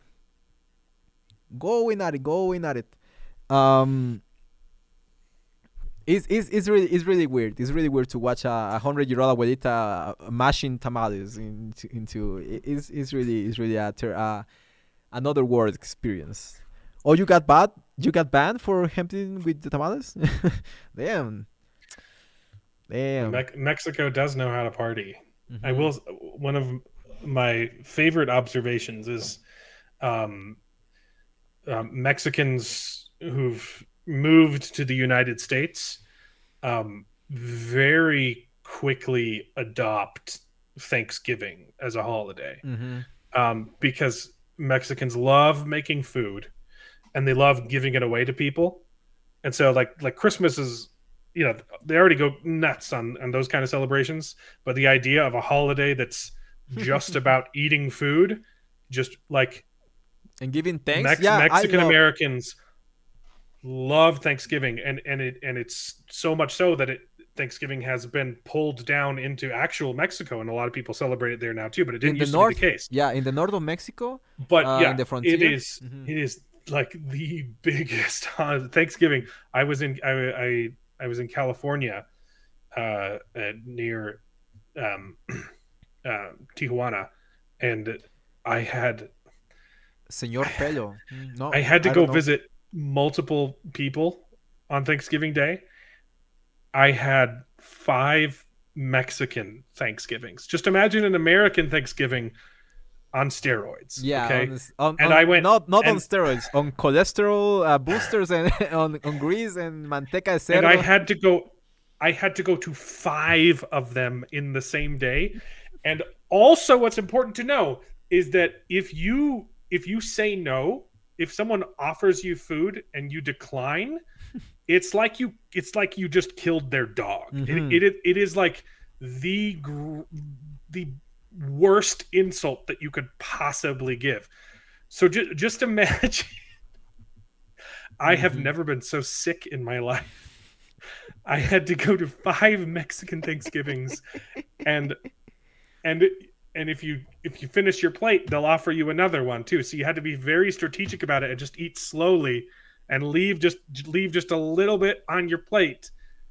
And oh, it was a wonderful experience of gratitude and thanks, but also the worst day of my life. Oh, it's tamales with an A, by the way. But don't worry. Señor Pelo. No, I don't know. I don't know him. The thing is that it's really hard for me to get into Mexican or Latin American. What is it called? YouTubers, because the problem in Mexico is that they only will recommend you shit like garbage, like literally other garbage. Yeah. And I will show you technically Mexican, bro, like what I mean with garbage, because I cannot show it in online because I'm going to go in a rant and I don't want to talk about these issues. But later I can show you what kind of garbage I'm talking about. You're going to agree with me. But yeah, this is the posadas. We break a piñata. That's literally every posada we have a piñata. And we break the piñata, and those are different kind of piñatas because you in America, you have the weird piñatas. It's uh, I don't know. I will go too political on it, and I'm about to probably in like 20 minutes or so. Like it's probably time to sleep. But the next one. Oh, I think I know him. I think I know him. Yeah, the guy from the animations with that has like a funny hair. Yeah, yeah. I think I know him. I think I know him. But I'm going to watch more of his things. Um, because I know that he's funny. I know that he's funny for sure. He does the demented faces Yeah, kind of. yeah, yeah. Yeah. I think I've seen a couple of his Yeah. I videos. mean, I can give you like a little bit of a rant, or Yeah, I love making a rant about how dog shit the Mexican culture is nowadays. How affected it was for the reggaeton culture, and how nowadays is, I don't know, man. It almost feels like the EQ in Mexico has gone down like several points in the last few years. And it's not even COVID. It's not even freaking COVID. It's just the culture. It's just the culture. How we don't evolve. We haven't evolved. We still listen to the same song, to the same music that we used to listen back in 2018, 2020, no, 2008. 2008. Yeah. Like I said, I can go into a full video about it, but it's too long to just say. And yeah, I'm later going to show you. I'm going to show you now the kind of thing that I mean. Yeah, that was the toughest thing about Mexico was the music. Because they there's only two type there's reggaeton and there's banda and This nothing thing, else. dude, There's this thing, nothing else. this homunculi, this, you know what it is. It's not a she. Let's just say it's not a she. This homunculi is the most famous person in Mexico right now. And let's just say that her content is as beautiful as her face. Mm-hmm. It's a good way of putting it. Yeah, literally, her content, and the things that she had made trends are like the most disgusting things. That's shame, bro. No, they're not a singer. I mean, She's like a TikToker, right? a YouTuber, TikToker. Yes, her name is Wendy. Imagine the kind of content that you see here on TikTok, and now imagine it with that. Worst. There's a word in Mexico that I love to use, and many people say that it's like chacha, for example, but it's not like chacha. It's not like chacha because it's used in Oh, another That's a, context. that's a that's a Naco. pajarito, isn't it? The word is naco. You heard the word naco, right? Naco. I'm going to write it down in the so you know. Actually, I haven't heard that word. Now you haven't heard that word? It's really really popular in all Mexico actually. Naco. Oh, never mind. Freaking auto corrector, bro. I have it in English. N- So what is that? Naco dochis? What is that? Naco. Yeah, Google's not helping me. I don't know the word. Yeah, he's in a thing that is called La Casa de los Famosos, which is like the downgrade of Big. If Big Brother was disgusting, like this is the downgrade, like Oh, okay, like low class, the lowest. Yeah, yeah. Naco means low class. uncultured. Uncultured, low class. Yeah, yeah, exactly. That's what she puts up to the world. Naco content.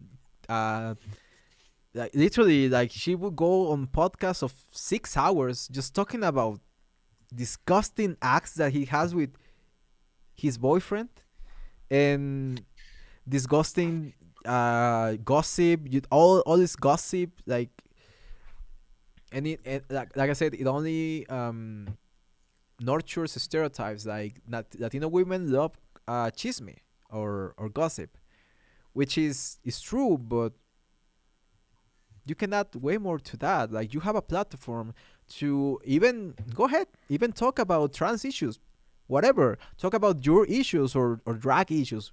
I don't know what you are even, but she doesn't. She just talks about disgusting, trashy. Yeah, yeah, trashy. That's probably she would be white trash if she was white, but she's brown or something around those lines. I don't even know why I'm saying she. But yeah, this disgusting homuncula is the most famous thing in Mexico. Bottom feeders. Yeah, yeah, bottom feeders, and she had a song. Dude, when she put that song out, I literally wanted to do something that I cannot say in YouTube, but not to myself, to a lot of other people that love this kind of shit. Um, yeah, I wanted to do yeah a lot of bad things with these kind of peoples.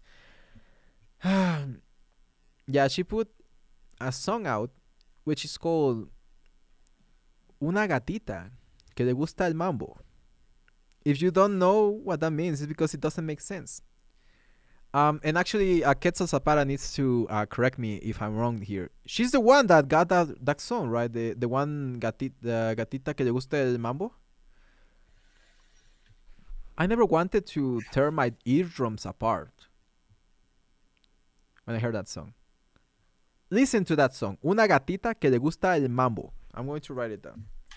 If you want to die, if you want to die, no, if you want to know what Mexican music sounds nowadays, this is. There, the thing with Mexican music is there's. I think that's a different person. It's YouTube is telling me that that's a Bella Kath. Verdad, mano, verdad, mano. This carnal knows what I mean. Quetzal Chapa Zapata, bro. That's the same reason why all the Mambo It's a number dance. 5. Tan Yeah. tan tan tan tan. Yeah, yeah. Uh, the thing with Mexican music, there is good Mexican music. You just have to do a lot of digging, I can and give you right now. Like I'm it's going to put you it's in the not chat. popular. Like you're Yeah. never going to hear it on the street. There are some good bands though. There's like Mana is probably my favorite Yeah, Mexican band. my nice cool. I have a list somewhere. I The just best haven't listened to it in Mexican so long. music is the music from great singers. We have great singers. We have a singer called Jose Jose, literally Jose Jose, the same name twice, and he's the best singer in Mexico ever. So if you want to see that's like listen to what we in Mexico sing along when we are drunk and hurt and melancholy, we feel a lot of melancholy and a lot of sadness. We are going to sing Jose Jose, specifically Triste. This song makes me oh yeah, yeah, yeah. Armando That's a good one. Manzanero. ¿Cómo te voy a olvidar? Los Ángeles Azules are really, really good. Jose Jose is the name. It's just one guy. It's just one guy. He's a singer. I'm going to give you like El Triste is the best song ever written in Mexico. Literally. El Triste. That's the best song ever written in Mexico. That song makes me cry. That song, I have a special thing with that song because my father, when he was alive, he was a singer, and he always said that he always teased me like you're not as good a singer as I am because he was older and he had more experience. So he would say that to prove yourself as a singer, if you sing El Triste, the complete song of El Triste, like he sang it in the concert that he has. Look up for the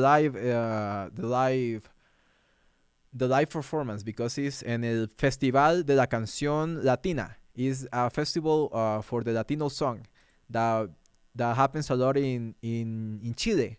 That festival has that festival takes place in Chile. Yeah, I love singing. I love singing, and I hope someday I can sing El Triste porque that song is freaking hard. It's hard. And I'm usually crying when I sing it, so it's really hard to cry and sing it. Villa del Mar. Yeah.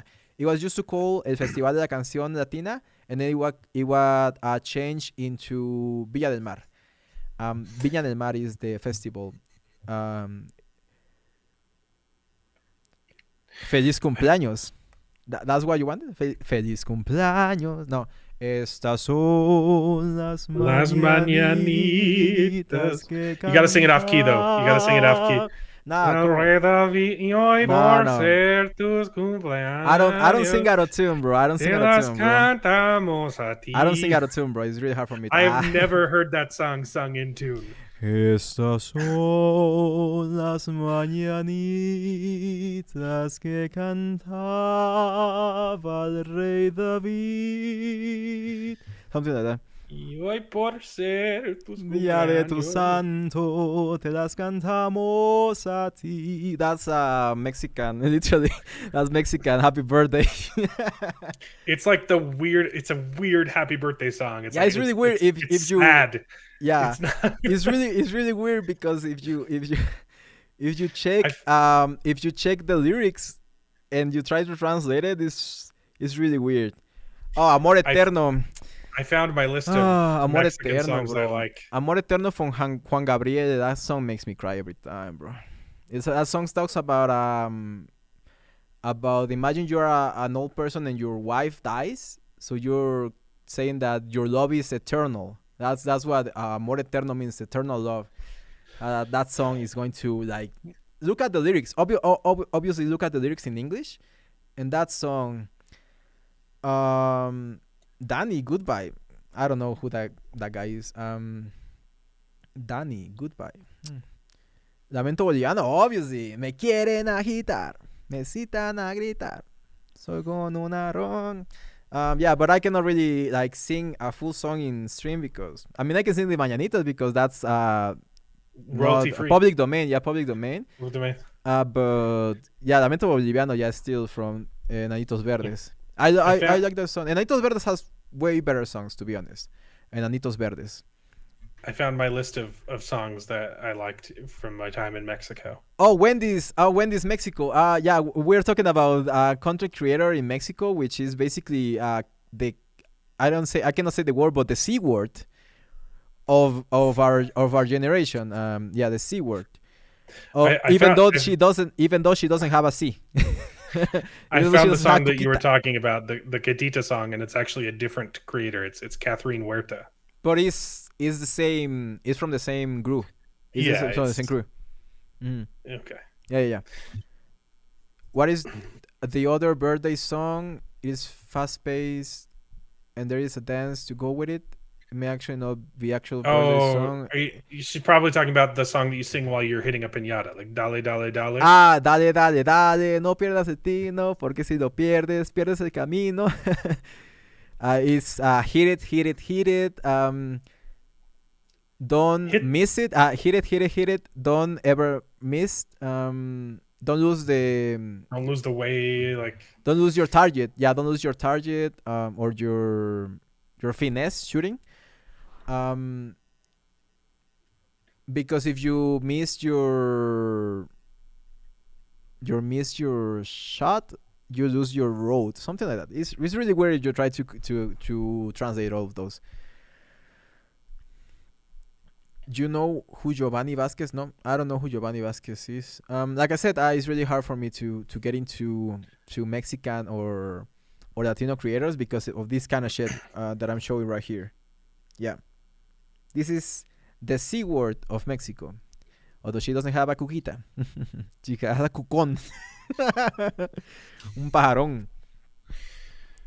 you want to Um, you want to hear my list? of songs. Yeah, of Yeah, yeah, songs yeah. that I like. Tell me. I want to know Okay, because so we can the recommend the people. problem is that like Banda isn't terrible. It's just there's so much of it that most of it just blends together and it's all the same. And it's the same problem with reggaeton. Mm-hmm. But there are a couple Banda songs that stand out. And El so Recodo. I've got some Banda. Like El I think Recodo, right? I yeah that would O Banda I Limón. Arrolladora Banda Limón. Banda Yeah. Limon's good. I think oh yeah, Arroyadora. Yeah, my favorite Banda song is Ya es muy tarde. Pero ya es muy tarde, el mal El está mal está hecho, hecho. Yeah. sido en tu vida. And then Yeah, DK, banda like band, but with an A at the end, like banda. yeah. And then DK like Regresarás is my favorite from Banda Limón. La Yo, just original. Harold, what's up? Yeah, we're talking about Mexican music and Mexican content. Yeah, go ahead. And then I mean I have this one on my list not because it's a good song, but because it's stereotypical. You got to have cacahuates pistachios. Just because I literally heard that song every single day, 5 times a day in Mexico. It was too popular in that moment. Yeah, you cannot pass a single day in Mexico without hearing cacahuates. Nowadays, you don't hear that anymore. It was just con sal, limón y chile, con sal, limón y chile,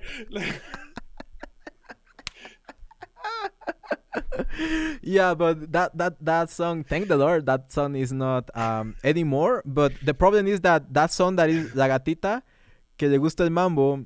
Mm-hmm. Caguates pistaches. Can you type it in the, or let me try to. It means pistachio nuts. Yeah, cacahuates pistaches. Caguates pistaches. Oh, it's great. It's really. It's a fun song. It's a fun song. You gotta watch the video. So music. It's horrible Mexican music. But it's a by fun far song. the best reggaeton song is El Tierno Se Fue. It's okay. It's the perfect sample. Like if you want to know what is this genre, you gotta listen to El Tierno Se Fue. Okay, translated, the song literally means tenderness is gone. because it's all about the sex. Okay. Oh my god, that came out of nowhere, man. It's so good. It's so good, okay? But if you Oh, want like yeah, actual good songs, we're talking Mexican music, like I said. I love Oh, you're out. Let me just 1 second, 1 second. What happened there? Whatever. I'm going to send him the link again to see if he can join back. But yeah, we're talking about Mexican music, and we're talking about the type of music that would be really funny for us, but it's also culturally accurate. So yeah, I can show you. Like I said, I just searched that on YouTube and pull it up a pistachio commercial. I think it was, I think it was used for a pistachio commercial. So it's probably that. Yes. Oh, my boy is back. Yeah, I'm you're back. back, bro. Yeah. I was wondering. Yeah. Caguates pistaches. I think that it was really I got booted for my opinion. it was too bad. It's bad. No, it's a bad song, okay? But if you want to like understand to dance, culture, yeah. you have to listen to El Tierno Yeah. Se Fue. And the problem is that Caguates pistaches, um, the way that Caguates pistaches was popular back then is how popular is nowadays la gata bajo la no la gatita que le gusta el mambo. And I cannot, like, I literally had to get out of places where they start playing that, but it's everywhere. You cannot go to a bar, you cannot go to a pub, you cannot go to a, I don't know, a freaking a middle school or a kindergarten without listening to reggaeton. Literally, it's disgusting, and it's really really weird because they teach you listen to this, and you're going to get mad because you have kids. They teach kids in kindergarten about songs. Oh, you left again. You left again. Oh, bro, I was about to drop the bomb. Yeah. Yeah, I don't know what's going on. You're being booted. Yeah, you're being booted. No, but yeah, like what I was saying. They teach reggaeton to kindergartners. And there was a song that was from Becky G. Yeah, the beautiful smart, intelligent musician called Becky G. And my cat was eating a freaking butterfly, poor butterfly. Yeah, that girl made a song which dice, a mí me gustan grandes y que no me quepan en la boca. And you know what I mean, right? It's the double entendres. I like them big that don't fit in my mouth. That's the direct translation to that. And one of the most disgusting things that I've seen, and that's one of the reasons why I literally want to run away from this fucking country. It's that there was a girl, a 5-year-old girl that was with her sister, singing the song, singing aloud, "Me gustan grandes y que no me quepan en la boca." A 5-year-old. You had dumb white people letting their little kids listening to WAP here too, though. So, yeah. But that was in their which kindergarten, is just the worst bro. parenting ever. That was in the kindergarten. I literally the had a parent tell me were teaching them that song. My kid's favorite song is WAP, and I'm like, why would you expose your kid to that? Yeah. I misspoke though. I said that El Tierno Se Fue is a reggaeton song. It's not. It's a banda. So there's two types of banda. There's like classic banda, and then there's like dirty banda, which is, and so Tierno Se Fue is the perfect slice banda of life of like it's filth. Literally, literally. Filth. If you want a good slice of reggaeton and songs that are actually like kind of okay, because reggaeton is literally the same problem. They all sound the same. Aventura, right? Don Omar.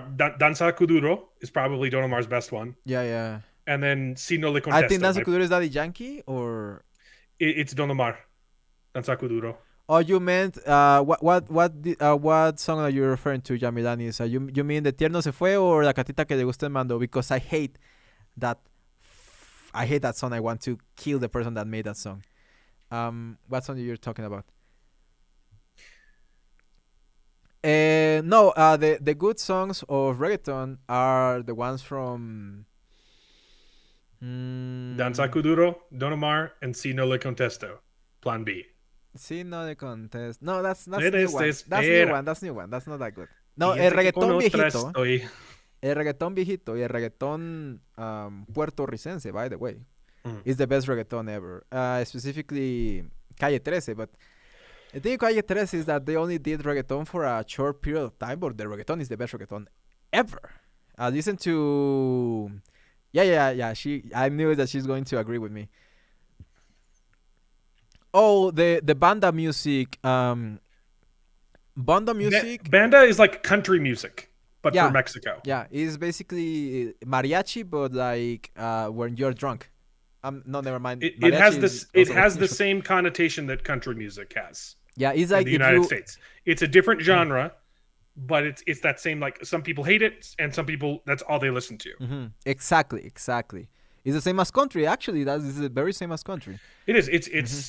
The same types of people are what perpetuate banda. It Yeah. is the country music, but you couldn't compare it to American country music. And the thing Only about banda, it has impact-wise, not musically banda is freaking it's complex. impressive. It's very impressive. Freaking Yes. complex, and those guys don't read notes. Like, they are doing it out of their brains. But it's like listening to jazz here. Like, yes, it's technically, yeah, I get it's very impressive. Also, it all sounds the same. Yo, Paso Butler, what is up? You haven't missed anything. We're talking about Mexican music, Latino music. And yeah, if you want to listen to reggaeton from the 2000s. What we call reggaeton viejito, or reggaeton old reggaeton, reggaeton viejo. And that's the good reggaeton, specifically Calle 13, which they are from Calle Puerto 13, Rico. They are, they are, Calle was just 13, they about are, yeah. I was just about to recommend another one of their songs, Mhm. Muerte in Hawaii. Muerte en Hawaii, eso es una fiesta de I locos. love that song. I love that song too. It Calle was my 13. That one's not actually yeah. reggaeton. It's a, No, it was a different it's style. a beautiful folk, yeah, even folk, almost folk song.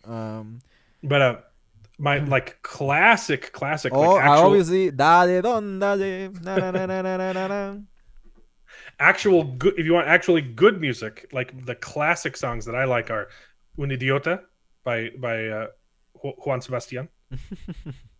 Come on, it's a good one. Yeah, And Juan then, Sebastian is one of yeah, the greatest singer songwriters of ever in Mexico. yeah, and then Terrenal by Pero solo Julio soy- Alvarez. Julio Alvarez is Yeah. from my town. Simple Terrenal. Un simple terrenal que vive alucinado. It's just a good classic now. And then Yeah. like Yeah, and like he has a really good voice and really romantic lyrics, and that's the thing with banda. The banda music is really good when it has love in it. When you are talking Yeah. about love, is the best music in Mexico right now. But when you're talking about cartels, and when you're talking about corridos, and when you're talking about dangerous people, and fantasizing about being a cartel boy, that's when banda music gets dirty. That's what we call corridos or There's- narco corridos, which are basically rap songs with banda music for bad people. it's like Gangster how rap, yeah. it's basically the difference between like pop music 20 years ago and pop music now. It's the same genre, but it's totally different. Yeah. And yeah, we in Mexico, we all everyone that is not a naco, everyone that is not a freaking uncultured person hates narco corridos because they speak about something that has done so much damage to Mexico. It's so disgusting that people actually love like that kind of music. Terrenaldo has literally the coolest accordion solo of all time. Oof, that accordion is going nuts. It's yeah. no, it's legitimately incredible. Mhm. Yeah, it's It's mind so blowing. good. It's mind blowing. It's you didn't even think that it's an accordion. You think that it's a synthesizer for how fast it's Yeah, going. Yeah. or like a good, yeah. It's Mhm. just Or a it's wonderful. requinto, the guitar that is like, Yeah, yeah. I think it's like a fret, A fingering, fretless, no, the six. like doing hammer-ons. Oh You know, yeah, hammer-ons. Yeah, that's the term. But yeah, I'm going to type it right now in the lyrics because this guy is from my town. So super good. I this love guy is that from song. Chiapas. That was also a song that I couldn't go a single day without hearing on the Oh, it bus. was really But popular back but I then. was grateful when that one came on, Hmm. It was and good, right? not like cacahuates pistaches. And then like Guantanamera is another just No, classic. don't listen to Pablo Boran, bro. That guy, first of all, that guy is Spanish. It's a That good guy song. is Spanish. That guy is It's like folk. That's like folk music. It's good. yeah. That guy, no, that Alboran is that guy is like, Well, I like the version from Jose Fernandez. yeah, So I like his version better. obviously, yeah, yeah. But Julian Alvarez is again is good banda. That's what good banda music is. Yeah. Really romantic. Look for the lyrics. Look for the lyrics. No, don't listen to Pablo Boran, bro. Listen to, if you want to listen to something Mexican or Latino, listen that is better than Pablo Boran. Way better than Pablo Boran. Sin Bandera. Sin Bandera. Yeah. Yeah. I'm going to put it here in the chat as well. Sin Bandera, which means without flags. Because he was a guy from Colombia, no, a guy from Argentina, and a guy from Mexico, and they made a group, and they are really good. They are really good, and they are the most romantic. Literally, the most romantic music in Mexico is Sin Bandera. Yeah, definitely. Those are the guys that are the. Quédate un momento así, no mires hacia mí, que no podré aguantar si clavas tu mirada. Yeah. That kind of ballad. Literally, all they Like do is ballads. almost like crooning, but in Spanish. Really romantic ballads. Yeah, probably. Yeah. Really romantic ballads. There's nothing alike in United States and in American music or music in all the world. They're really romantic and they are really like inspired by American ballads, but from the 80s. Where they were like all piano, like, everything I do it for you. That kind of things. That would be like Simandera. The most popular pop style music is called reggaeton. Sadly. Yeah. No. Never mind. I'm going to. I forgot to tell you about this one.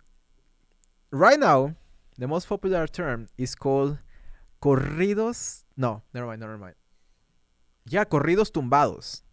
It is the most disgusting thing that I've heard in my life. There's a guy that is called Peso Pluma. I'm going to show you so you understand who am I talking about.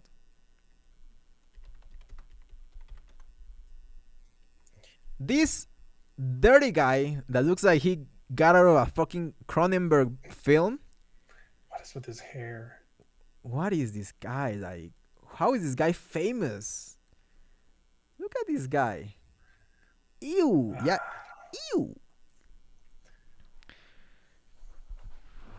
I mean, the Yeah. Island Boys are somehow famous And here his voice too. is So disgusting. He doesn't sing. He's like. This is literally how he sings. And his music style. Listen to this. His music. Yes, he's greasy as hell. His music style is called corridos tumbados. I'm going to write it down. Please don't look it up. It's going to literally blow wait, your eardrums. is this guy Bad Bunny? I've heard of them. No. He's worst. Okay. This guy is worse. And Bad Bunny is just one person. Imagine corridos tumbados. No, I wish it was dance music. I wish it was dance music. No, it doesn't even have a rhythm. It doesn't even have a rhythm. It's just guitar doing Mexican requinto. This is that kind of Mexican solo. I can make you to scream. And he will sing horribly. I never heard such a disgusting voice.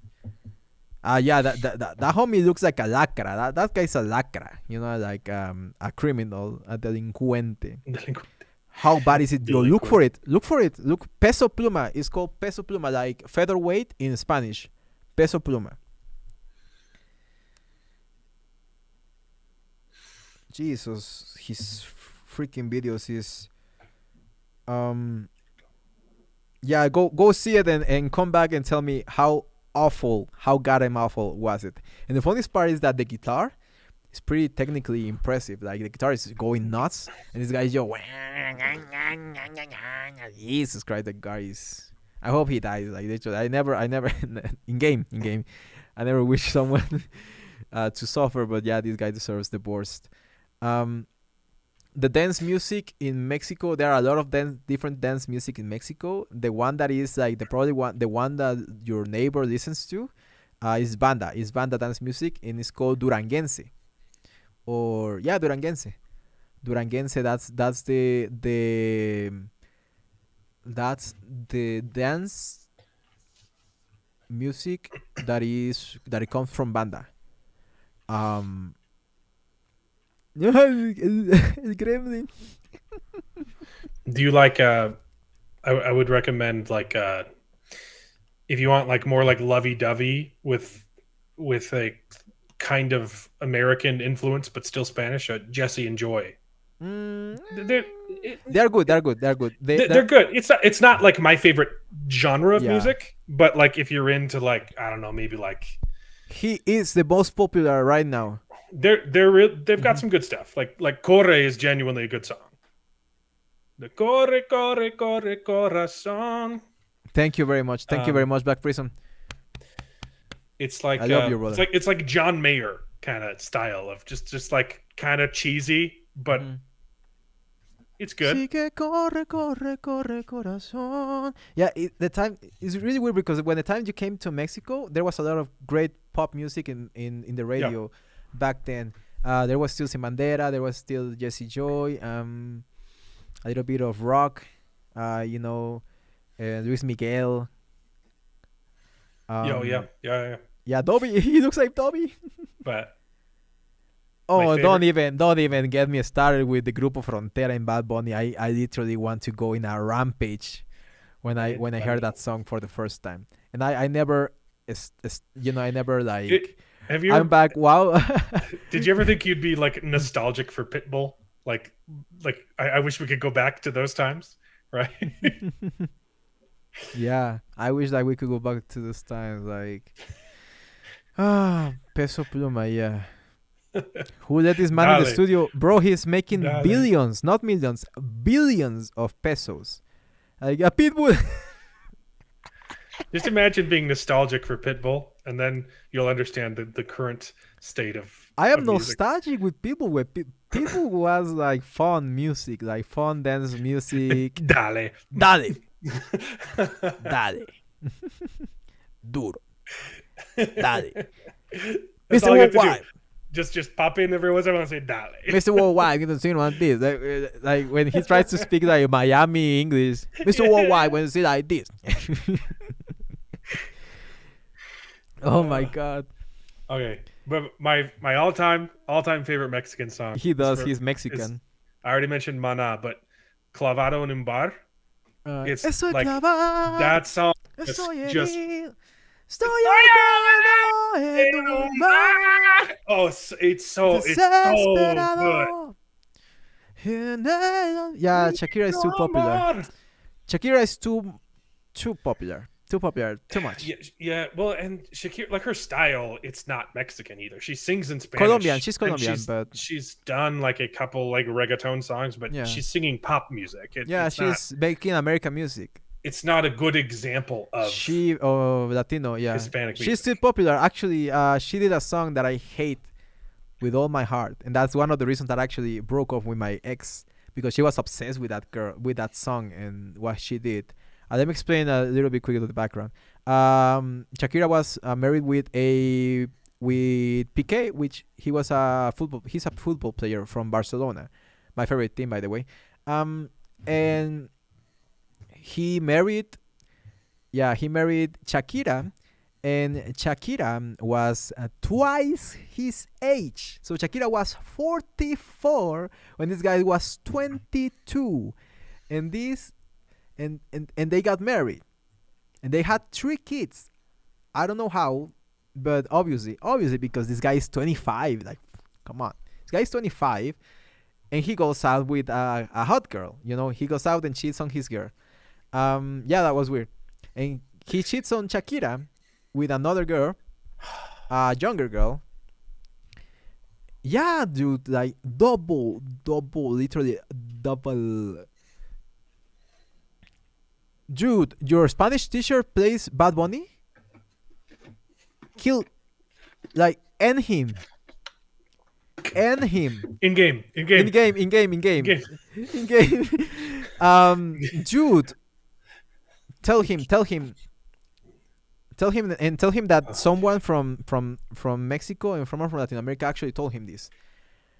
Reggaeton is the C word of our culture, as literally it. I mean, imagine teaching someone English and just being like, okay, all of America WAP. is WAP, right? this is what America is, which, I mean, wouldn't be far off from but those like pop songs like that are artificially popular.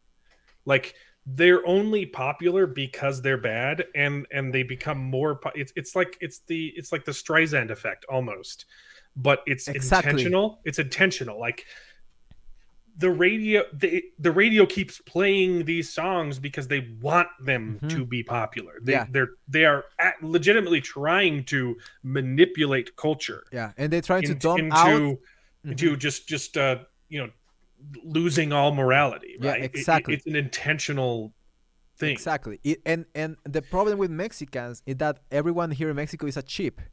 A sheep, literally. Mm-hmm. Everyone follows the trend. And so if your Spanish teacher is saying like, "Hey, this is what Mexico's all about," that it's a lie, and it's nefarious. Yeah. It's disgusting. Literally, it's disgusting that he does that. Being so many beautiful songs in Spanish. Even reggaeton, beautiful reggaeton songs in Spanish. Ella y Yo, like I said, mostly from Puerto Rico. The best reggaeton is from Puerto Rico. And Jesus Christ, like, did you know that reggaeton was banned in Cuba? Reggaeton was banned in Cuba because of the damage that was doing to their culture. And they even had statistics about, yeah, that probably explains is that, I mean, not to be like, but Puerto Ricans do love reggaeton. That's a fact. Yeah, you knew that they were Puerto Ricans. Yeah, Puerto Ricans, they love reggaeton, but they do have some good reggaeton. And the actor that got pregnant, the 29-year-old, was the hoo-ha. It was Al Pacino, right? Al Pacino got his daughter, his girl, pregnant at 29, at 60. She's got a great ass. A cuca. She got a buena cuca. Yeah. But yeah, that's the issue with reggaeton that I have. And the reason I'm coming back to the Piqué and Shakira. Yeah, and she released a song saying "Alguien como tú," "Una como tú," something like that. And she basically, first of all, Shakira has a beautiful song. In this song, Shakira has a beautiful voice. In this song, she uses 1000% autotune. So it sounds disgusting. Like, it literally sounds disgusting. It sounds like you were drinking bleach. That's how it sounds. Don't do it, obviously. And then she released a song, and that song got so popular, and it was in TikTok every freaking day for 3 weeks. You know that song. You know what I mean. Yeah, you know what a song. The Alguien como tú, Jesus Christ, Shakira, what happened to your voice? I'm going to say something really offensive, but sucking so much Spanish dick got to got to you, girl. um, yeah, Koreans, dude. I would love if Korean pop was Mexican pop. Imagine that if Korean pop was Mexican pop, and all the Mexicans with the sombreros and the mariachis and the big productions. Oh, that'd be funny. There's a Oh, couple. that'd be funny. There's a couple artists like that where like they have so much talent, but they choose To downgrade, yeah. mediocrity. Like Hmm. like Taylor Swift. I think she has a genuinely beautiful voice, Hmm. and I hate her music. Her But first album, the one where she was 15, as a lyricist, she was it's great good. as well. Yeah, And I don't, I still don't love that yeah. style, but like her You can voice learn is to beautiful. appreciate it. Yeah. And then like she's the song that she did for the Hunger Games, where someone else wrote it, Hmm. the Civil Wars, Safe and Sound. Yeah. All she does is sing on that song, and it's like one of my favorite songs. It's incredible, but I hate Taylor Swift music, and I wish. And Secure is another example that I wish No, the reason why she someone did else it, was writing her music. the reason why Shakira did it is because Shakira was, to be honest, Shakira was no one for Mhm. like 5 years. Uh, from Waka Waka, she does all her. This time for Africa. After Waka Waka, she does all. Wildest Dream is a good one. Hmm. Wildest Dream is a good one. Those hips don't lie, though. Oh yeah, yeah. She dances like a beast, but that's all she was. To be honest, that's all they make her to be. When she Yeah, started, she had such amazing voice, such an amazing such an amazing singing songwriting abilities, and yeah, such amazing songs. Like there's, I don't know, the first album of Shakira is legit, and her voice has no autotune, so that's her perfect, beautiful voice.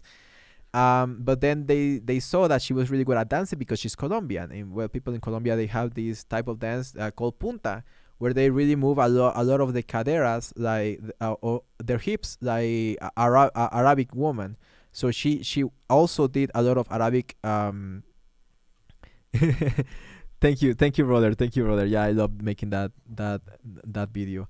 Yeah, I don't like, and the reason why I don't like songs like Loba and Cachorra and whatever, all the music that she has, that is almost always the same. The reason is because she has such a beautiful voice, and they just looking at her ass. They are just looking at her hips. They are just looking at her ass. They are just looking at her as an object, and it's like, you are. Why do you downgrade yourself if you already have all the money in the world that you hmm can ask for? Everything, you have everything, you want, and you go and do a song like igual alguien como tú, the song that she just got, and she destroyed her voice. She destroyed her image for many people.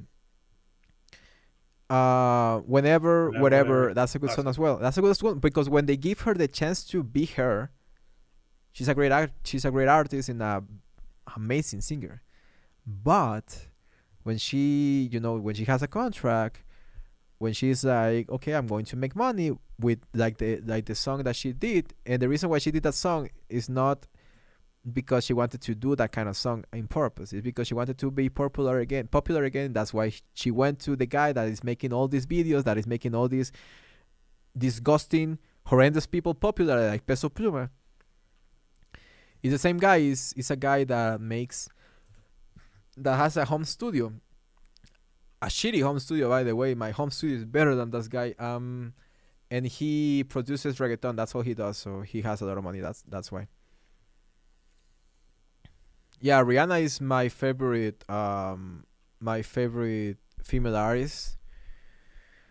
Oh, Bizarrap. Yeah, Bizarrap. Yeah, you're right. Bizarrap is the guy. I hate that. I hate that fucker. I hate that fucker. If you ever see that video, Bizarra, I'm going to fuck you up. No, I'm kidding. I'm kidding. I'm joking. Um, yep, yep. Rihanna is my favorite. I don't like Beyonce. I don't know why. I just don't like Yeah, her. Beyonce's overrated, man. Yeah, it's overrated. The only good songs that she has are with Jay-Z. Literally. And Jay-Z as well, in my opinion, is overrated. And the only good songs that he had are the ones that he has with with Beyonce. um, they are a good team. But yeah. Bizarrap acts and probably has the brain of a 12-year-old. Like that guy has zero knowledge of music, zero. And everyone is like, "Oh, this guy is so good with the sampling and the piano and the meetings. Garbage. He's like, and that's all. That's all he does. He's 24. Oh my god, so disgusting, so disgusting. But don't worry. The Wu-Tang Clan said more money, more problems. So that I do believe that that's a fact. More money, more problems. Yeah, 24 and he's a billionaire now. I mean, I love JC. I love JC, fam. I was just joking. I was just joking. I love JC, but I don't like that much Beyonce. That's true. But yeah. Yo. 24 is it's insane, bro. At 24, I was like crawling on my bed, depressed, not doing anything. Because it was the virus during the virus. But yeah, what about we ended in like 5 minutes, and we just give our conclusions about I don't know about music or whatever. The Secret Invasion. Oh yeah. Oh yeah. I think we've been talking for 2 hours. Let's just get to the ending. Let's just get to the ending. Not about Secret Invasion. I didn't finish it. Oh, I'm going to show you. I'm going to show you right now then. Yeah, well, the bomb goes off. Well, yeah, the bomb goes out. First of all, she sees the girl right here. He sees the girl. He's not letting me show you the girl. And there's he's a girl, the girl that was the shapeshifter. And there's like a wacky scene where she changes like bodies 5 times in front of Fury for no reason. Like she's a different woman, and then she changes into a different person. Like 1 second later, yeah, it's a different person. And this girl is like trying to. I don't know what she was trying to do right there actually. And then the bomb goes out. Oh, there was a scene there. Yeah. Here it is. This guy is unarmed, by the way. This guy is alone, unarmed. And Nick Fury has his arm pointing directly at his face. And he doesn't shoot him. You could have ended the entire show right there and then. And you don't shoot him. And guess what happens because you don't shoot the guy? Guess People what die. happens? Spoiler alert. Spoiler alert. She dies.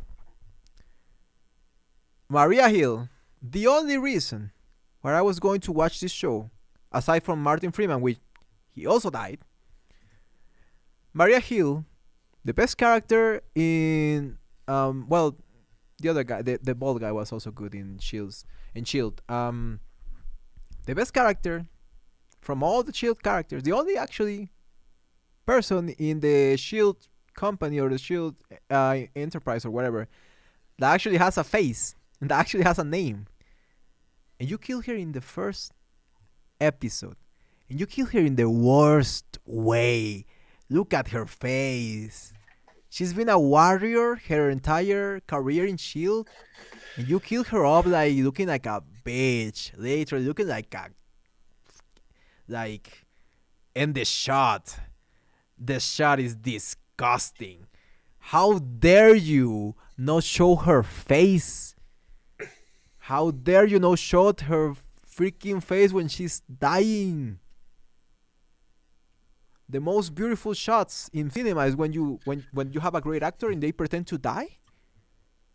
Jesus, that those scenes like really froze you up and tear you down, and you don't show it. You show it from a mile away with her face looking like dog shit and looking to a side like, like, come on, man. You did his. Here it is. Here it is, dude. Nick Fury has the freaking gun. It's pointing at him. Aside, He's in even addition smiling. in addition to him not solving the problem right there, it's also their fault because they just gave the bad guy the bomb. The bomb, yes. Yes, when the other guy was like, "Give me the bomb." No, I'm just gonna go, and she goes, and Mia Clark goes, and the other guy is like, "I guess thousands of people are gonna die." And by the end of the show, they're still gonna try and make the terrorist Krill sympathetic. Yes. After especially Emilia Clarke. Emilia Clarke is going to be like a strong female woman that is going to rise through the ranks and is going to embarrass every man in the mission. And at the end, she's going to be the emperor of the Skrulls and going to defeat Malik. Yeah, that's what's going to happen. And I bet you, and this is what you said before that about the Krulls, because everyone can be a Krull, so they are going to keep doing the switch and bait. I think the person that died here is a Krull. Yeah. She's a Krull, and the next episode is going to be, I'm alive, and everyone is like going, ah. Why do you show that? I don't know. Like, what is the remember what was the show? Was it Willow? No, what was the show that where they just killed someone and then they just revive it in the next episode? Sorry, which bad show are you referring to? There are so many. So many. The show where they revive them the next episode that we watched together. Is it the Wheel of No?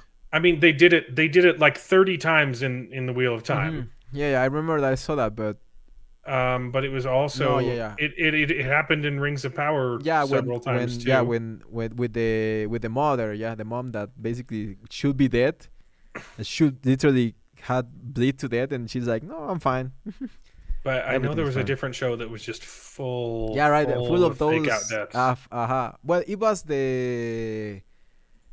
but that was a good one, the Vox Machina. Yeah. Yeah, but that was, I mean, it's different when you have a good story and the fake outs actually feel like impactful. But this is so trashy.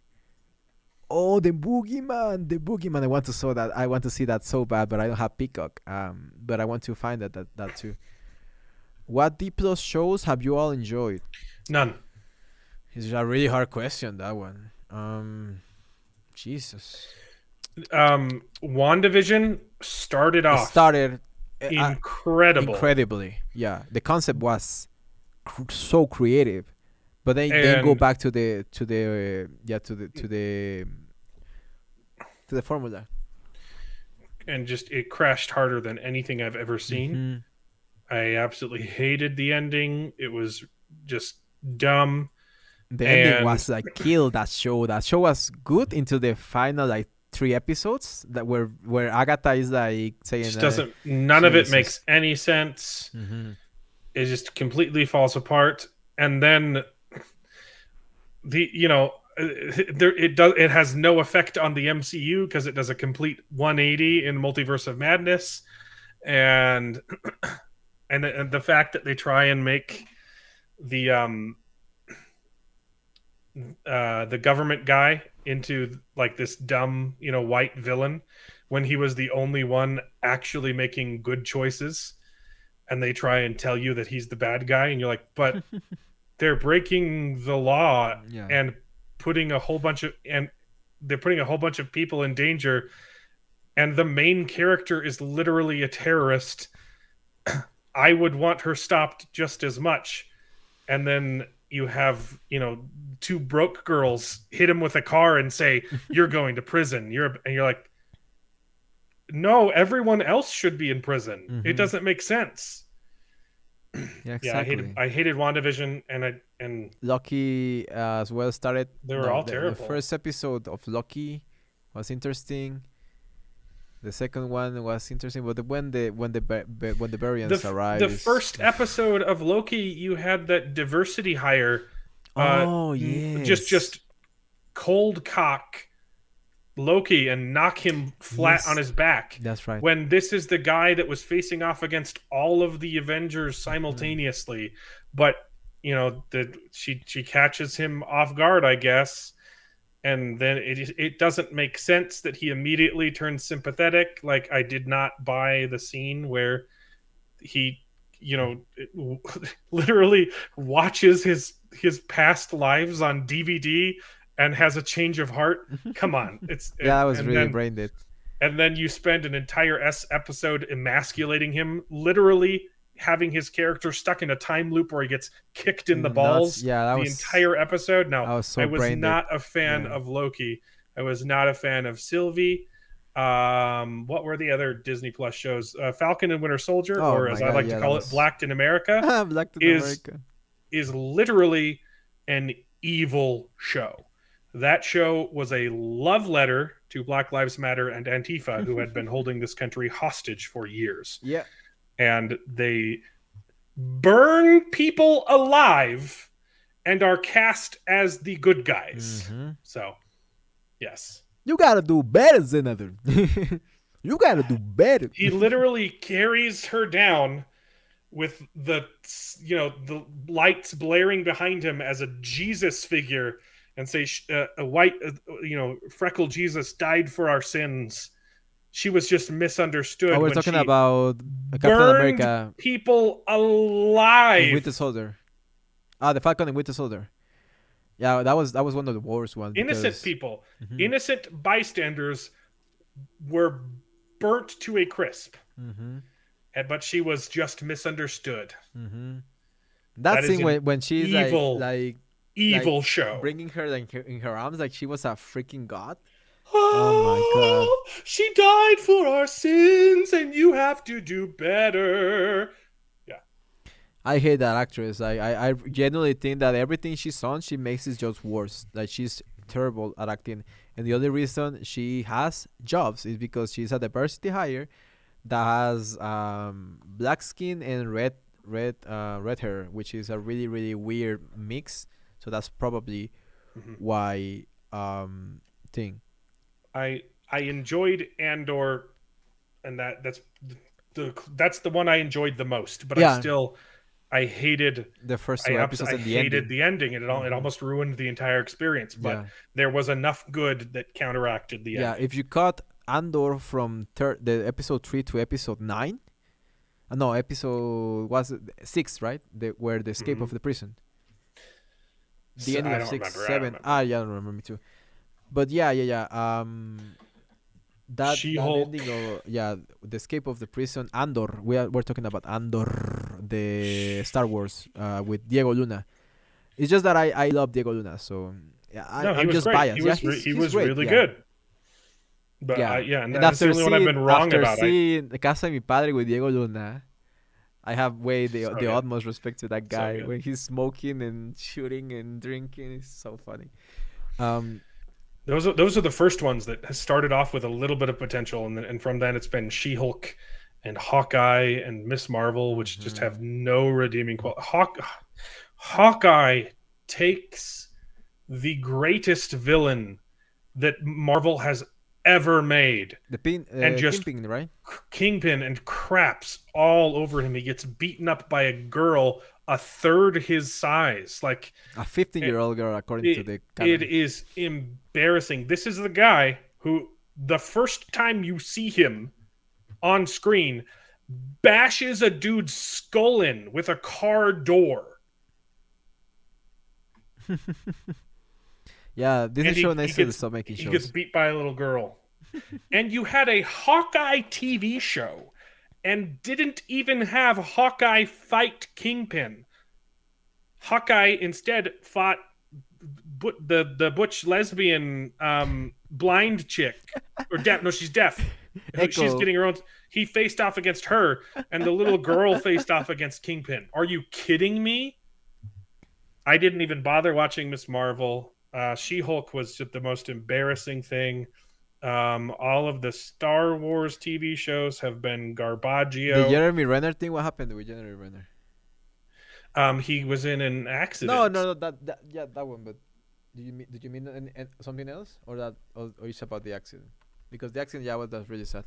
His recovery's doing good Yeah, though. Still, it's doing good. I was really scared because he was like literally the only thing redeemable from the Avengers for a while. Like, I mean, unlike I haven't heard any good news about Jamie Foxx. yeah, I no, haven't heard a single word, which is scary. scary, yes, scary. But thankfully, Jeremy Renner is recovering. hmm Yeah, I think he's pretty much good. He just needs to take it easy.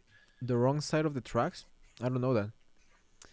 Um, what was that? Do you mean that I was looking for the Jenny Renner? The wrong side of the tracks. No, I don't know. I don't know that. But yeah, I used to love I, Disney Channel. I literally, was a Disney Channel kid. I grew up as a Disney Channel kid, and it hurts me. It hurts me to see what it has become. Like a tool to indoctrinate children, literally. And it used to no, be it used to be a tool to make children dream. That was there Disney. That was there Disney are dreams. brand new kid shows like marketed to young like toddler shows Mm-hmm. on Disney Plus that are just they're not safe for kids. Yeah. I Mm-hmm. I like I don't let my kids hold the remote. If they want to watch TV, I put on the show and I watch it with them. You have to. You have to nowadays. You have to. You have no other choice. Yeah. We get There off. have been a couple shows Yeah. like there've been a couple where oh, this looks interesting, and I have to turn it off. I have to turn it off halfway between Like Primos. in the episode. Like Primos. Primos is a show that you should not let your kids watch. It's going to rot their minds. It's going to make them hillbillies or white supremacists. You know. There's a superhero show about the main character is African American. I forget what it's called, but there's a whole bunch of propaganda in it. Mm-hmm. And then the new Star Wars kids show. Sorry, they were asking for specifics. The Star Wars kid show that like aired like a month ago. It's not good for kids. Mm-hmm. It's not good. And yeah, imagine, bro. Imagine showing your kids primos, bro. Even them that they are white and they probably don't speak Spanish, they're going to say, "What is this shit? Why is the person called Nachito?" Oh my god. Yeah, yeah, exactly. Coquita. Imagine that, bro. Imagine that your kids just start saying Coquita out of nowhere. Like, I'm going to grab you by the Coquita. Like, so disgusting. Or Chacha. Calling Chacha. It's sad. It's sad. Moon Knight was was the other one I forgot. That one wasn't offensively bad, but it wasn't good either. Moonlight, the movie? Moon Knight. Ah, Moonlight. Yeah, yeah, yeah. It Moon started Knight. good. In my opinion, it started good. Like, good Did. cinematography. But then they just got boring and they just missed the mark and they tried to, again, bait and switch. The Arabic girl, I don't remember her name, Blue Beetle or whatever. Arabic Blue Beetle. Yeah, it was not Blue Beetle. It's Yeah, like something the like scarab, the blue Scarab. scarab or something It's like the that. same. Oh, I think Beetles. she's just called scarab. We in Mexico we call beetles scarabajos, so Yeah. it's the same for us. I guess technically there are a handful of good episodes of The Mandalorian in seasons 1 and 2. Mm-hmm. The Definitely. rest is very mid, and I've never really Definitely, loved but the show. season 3 is really, really bad. But yeah, all the other Star Wars shows have just been absolute garbage. Mm-hmm. So There's Obi-Wan Kenobi, the Book of Boba Fett, Mandalorian Jesus, season Kenobi 3, was absolutely another embarrassing. word, like, literally. Maybe the animated series, like the Star Wars, Tales of the Jedi, but that started really good, but got really bad real fast. That's like the episode, Yeah, not episodic. the anime, yeah, they got Animes? No, no, no, no, no, no. They got different studios to make different episodes. Yes, and it's episodic. Anthology. It's an Anthology. That's anthology. the name. Yeah, my mother loves the newer Star Wars show. That's the anthology. Yeah, Andor in the anthology. She has good taste. Literally, that was the last the last Star Wars show. Um, Andor. Oh, you mean like from Mandalorian and Kenobi? That's not bueno. Who cares? Who cares? Who cares at the end of the day? I can understand the people who liked the first two seasons of The Mandalorian. Of course. I there were some good episodes, there were some really bad ones, and the rest of them were just mid. But if I can understand that the average person enjoyed them, because there were parts that I did like, but I can't understand anyone enjoying season 3. Mm-hmm. Yeah. Oh, the Star Wars land. Yeah, they say that the land is beautiful. But the shows are really brain dead. Like literally, that's why they're losing money in the land. They broke. They just closed the hotel. Yeah, they just closed the hotel. Literally. Yeah, yeah. Mm-hmm. Yo, so 5 minutes more and we are done with this beautiful stream. 11. It's so much fun. Yeah, yes, it was so much fun. Young Jedi Adventures is the one I was talking about. Oh my god. Yeah. I remember that one. Yeah. Yeah, there's a bunch of LGBTP stuff. Yeah. Not only that, but I'm literally only waiting for Order 66 to arrive. To Anakin to come and I know. It's very curious that they made a show about younglings. Yeah, exactly. When literally Anakin more them all, like everyone on Twitter was like, "Do you guys know where the story ends? Right? Like, do you guys know?" Well, like they move them to a different.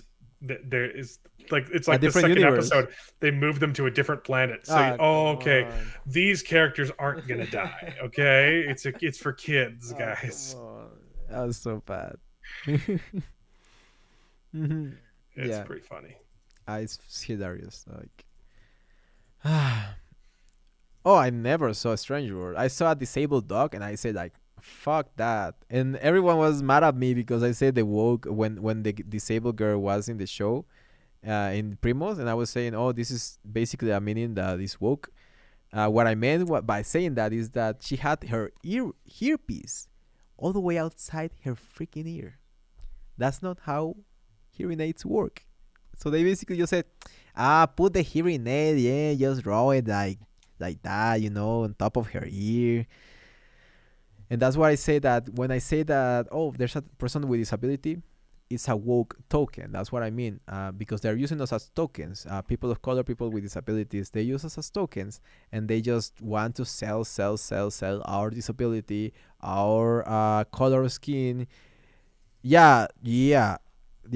Hearing aid goes inside the ear, so it replaces the what is it called, the thingy, the eardrum. Yeah, the eardrum, right? Yeah. And you put it outside, so it grabs the outside of your ear, so it doesn't fall. But they put it literally here, like a freaking earphone, like outside the ear.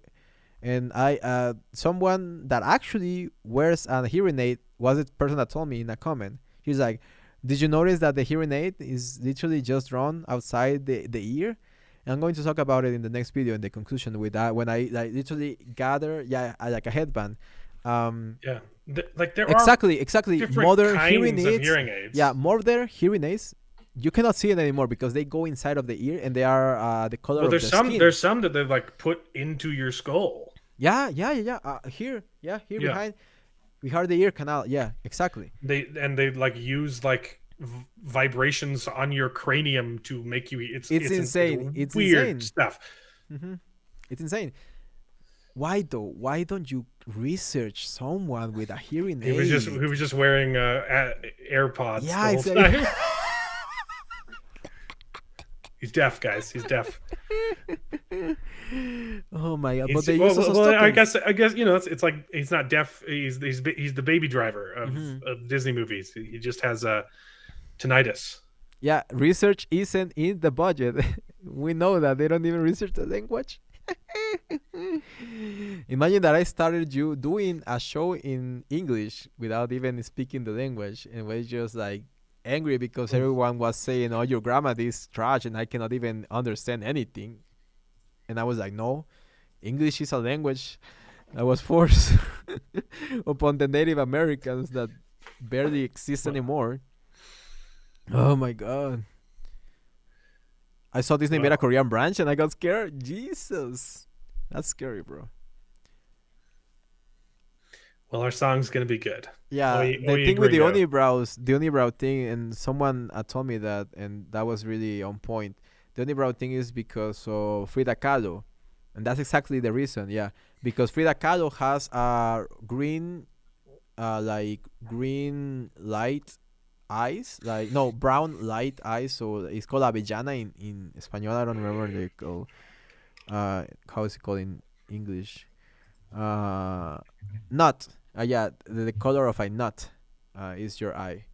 Um, The iris, the iris is color or of a sorry, nut. the Yeah, light brown eyes. Yeah, light brown eyes. That's the eye that Frida Kahlo had. So this girl, the girl named Chacha, has their eyes and the unibrow. So this hazelnut. You're okay. goddamn right. Yeah, thank you, Chapat. Thank you, Jamilanis. Hazelnut. She has a eyes color are hazelnut, so this girl is definitely an inspiration of Frida Kahlo. Hi, my brother. We are about to head out, but please check out the rest of the video. And yeah, they did it for because of Frida Kahlo. So yeah, exactly, like green brown. So She had a she is very Mexican. she had an infamous unibrow. Yeah, and she's very Mexican. So she's Mexican, and they call her Chacha. So basically, we are being like, there's no other meaning for the word Chacha for that person. Chacha is a slur for her because she is Mexican, because she is based in Frida Kahlo, who is Mexican. So that's when I said, Jesus Christ, like there's not even a way to keep arguing against me about the disgusting things about this show. Because many people that say I am Mexican American, I know about your experience, and I'm like, dude, have you ever really lived in Mexico, bro? My man here, technically Mexican. He's way more Mexican. He actually knows about culture, about Mexican culture because he lived there. If you live there, you're gonna learn. But if you don't, and you pass your entire life eating taquitos from food trucks in California from an Italian that wanted to make money and appropriated the tacos. Have you seen that video about the appropriation of tacos? It's a hilarious video. Yes.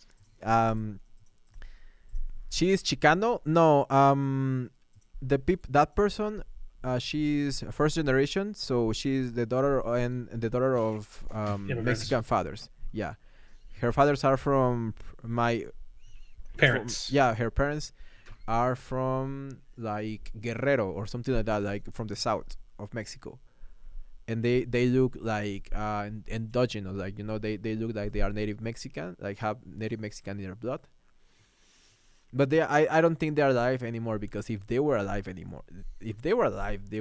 would destroy her own daughter. Like they would say, "Cállese, mija, de decir mamadas." Shut up, mija. They stop saying bullshit in Mexican. But yeah, um, I don't know. I don't know what else to say about this topic. Like I said, I'm going to keep all my final thoughts in the video tomorrow. I hope I can finish it tomorrow. If not, I'm going to release that video on Friday.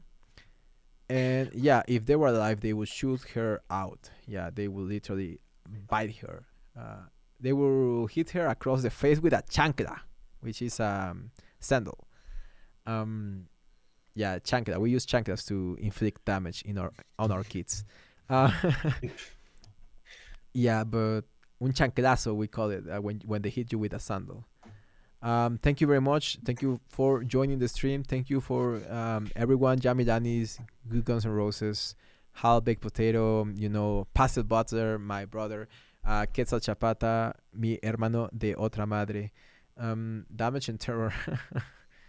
Yeah, I love you all. I love you all, guys. Have a great night. And I need to go to pee. I've been I've been wanting to pee for a while, but I don't want to go because I love you all and I want to talk with you as long as I can. So have a great night.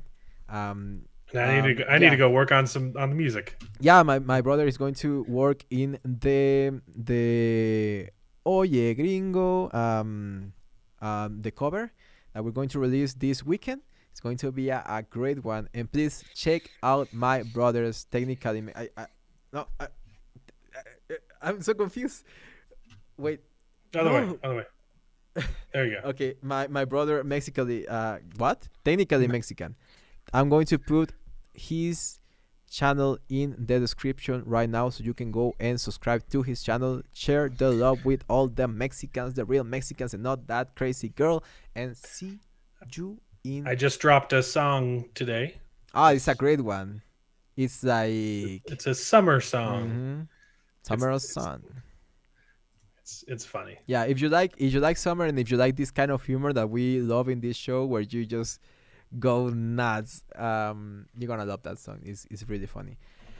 But yeah, see you guys. Gonna work on them. Gonna work on that song. We're gonna work on the video and see you as soon as I can. Love you. Goodbye. Bye. Buenas nachos. Why isn't that true?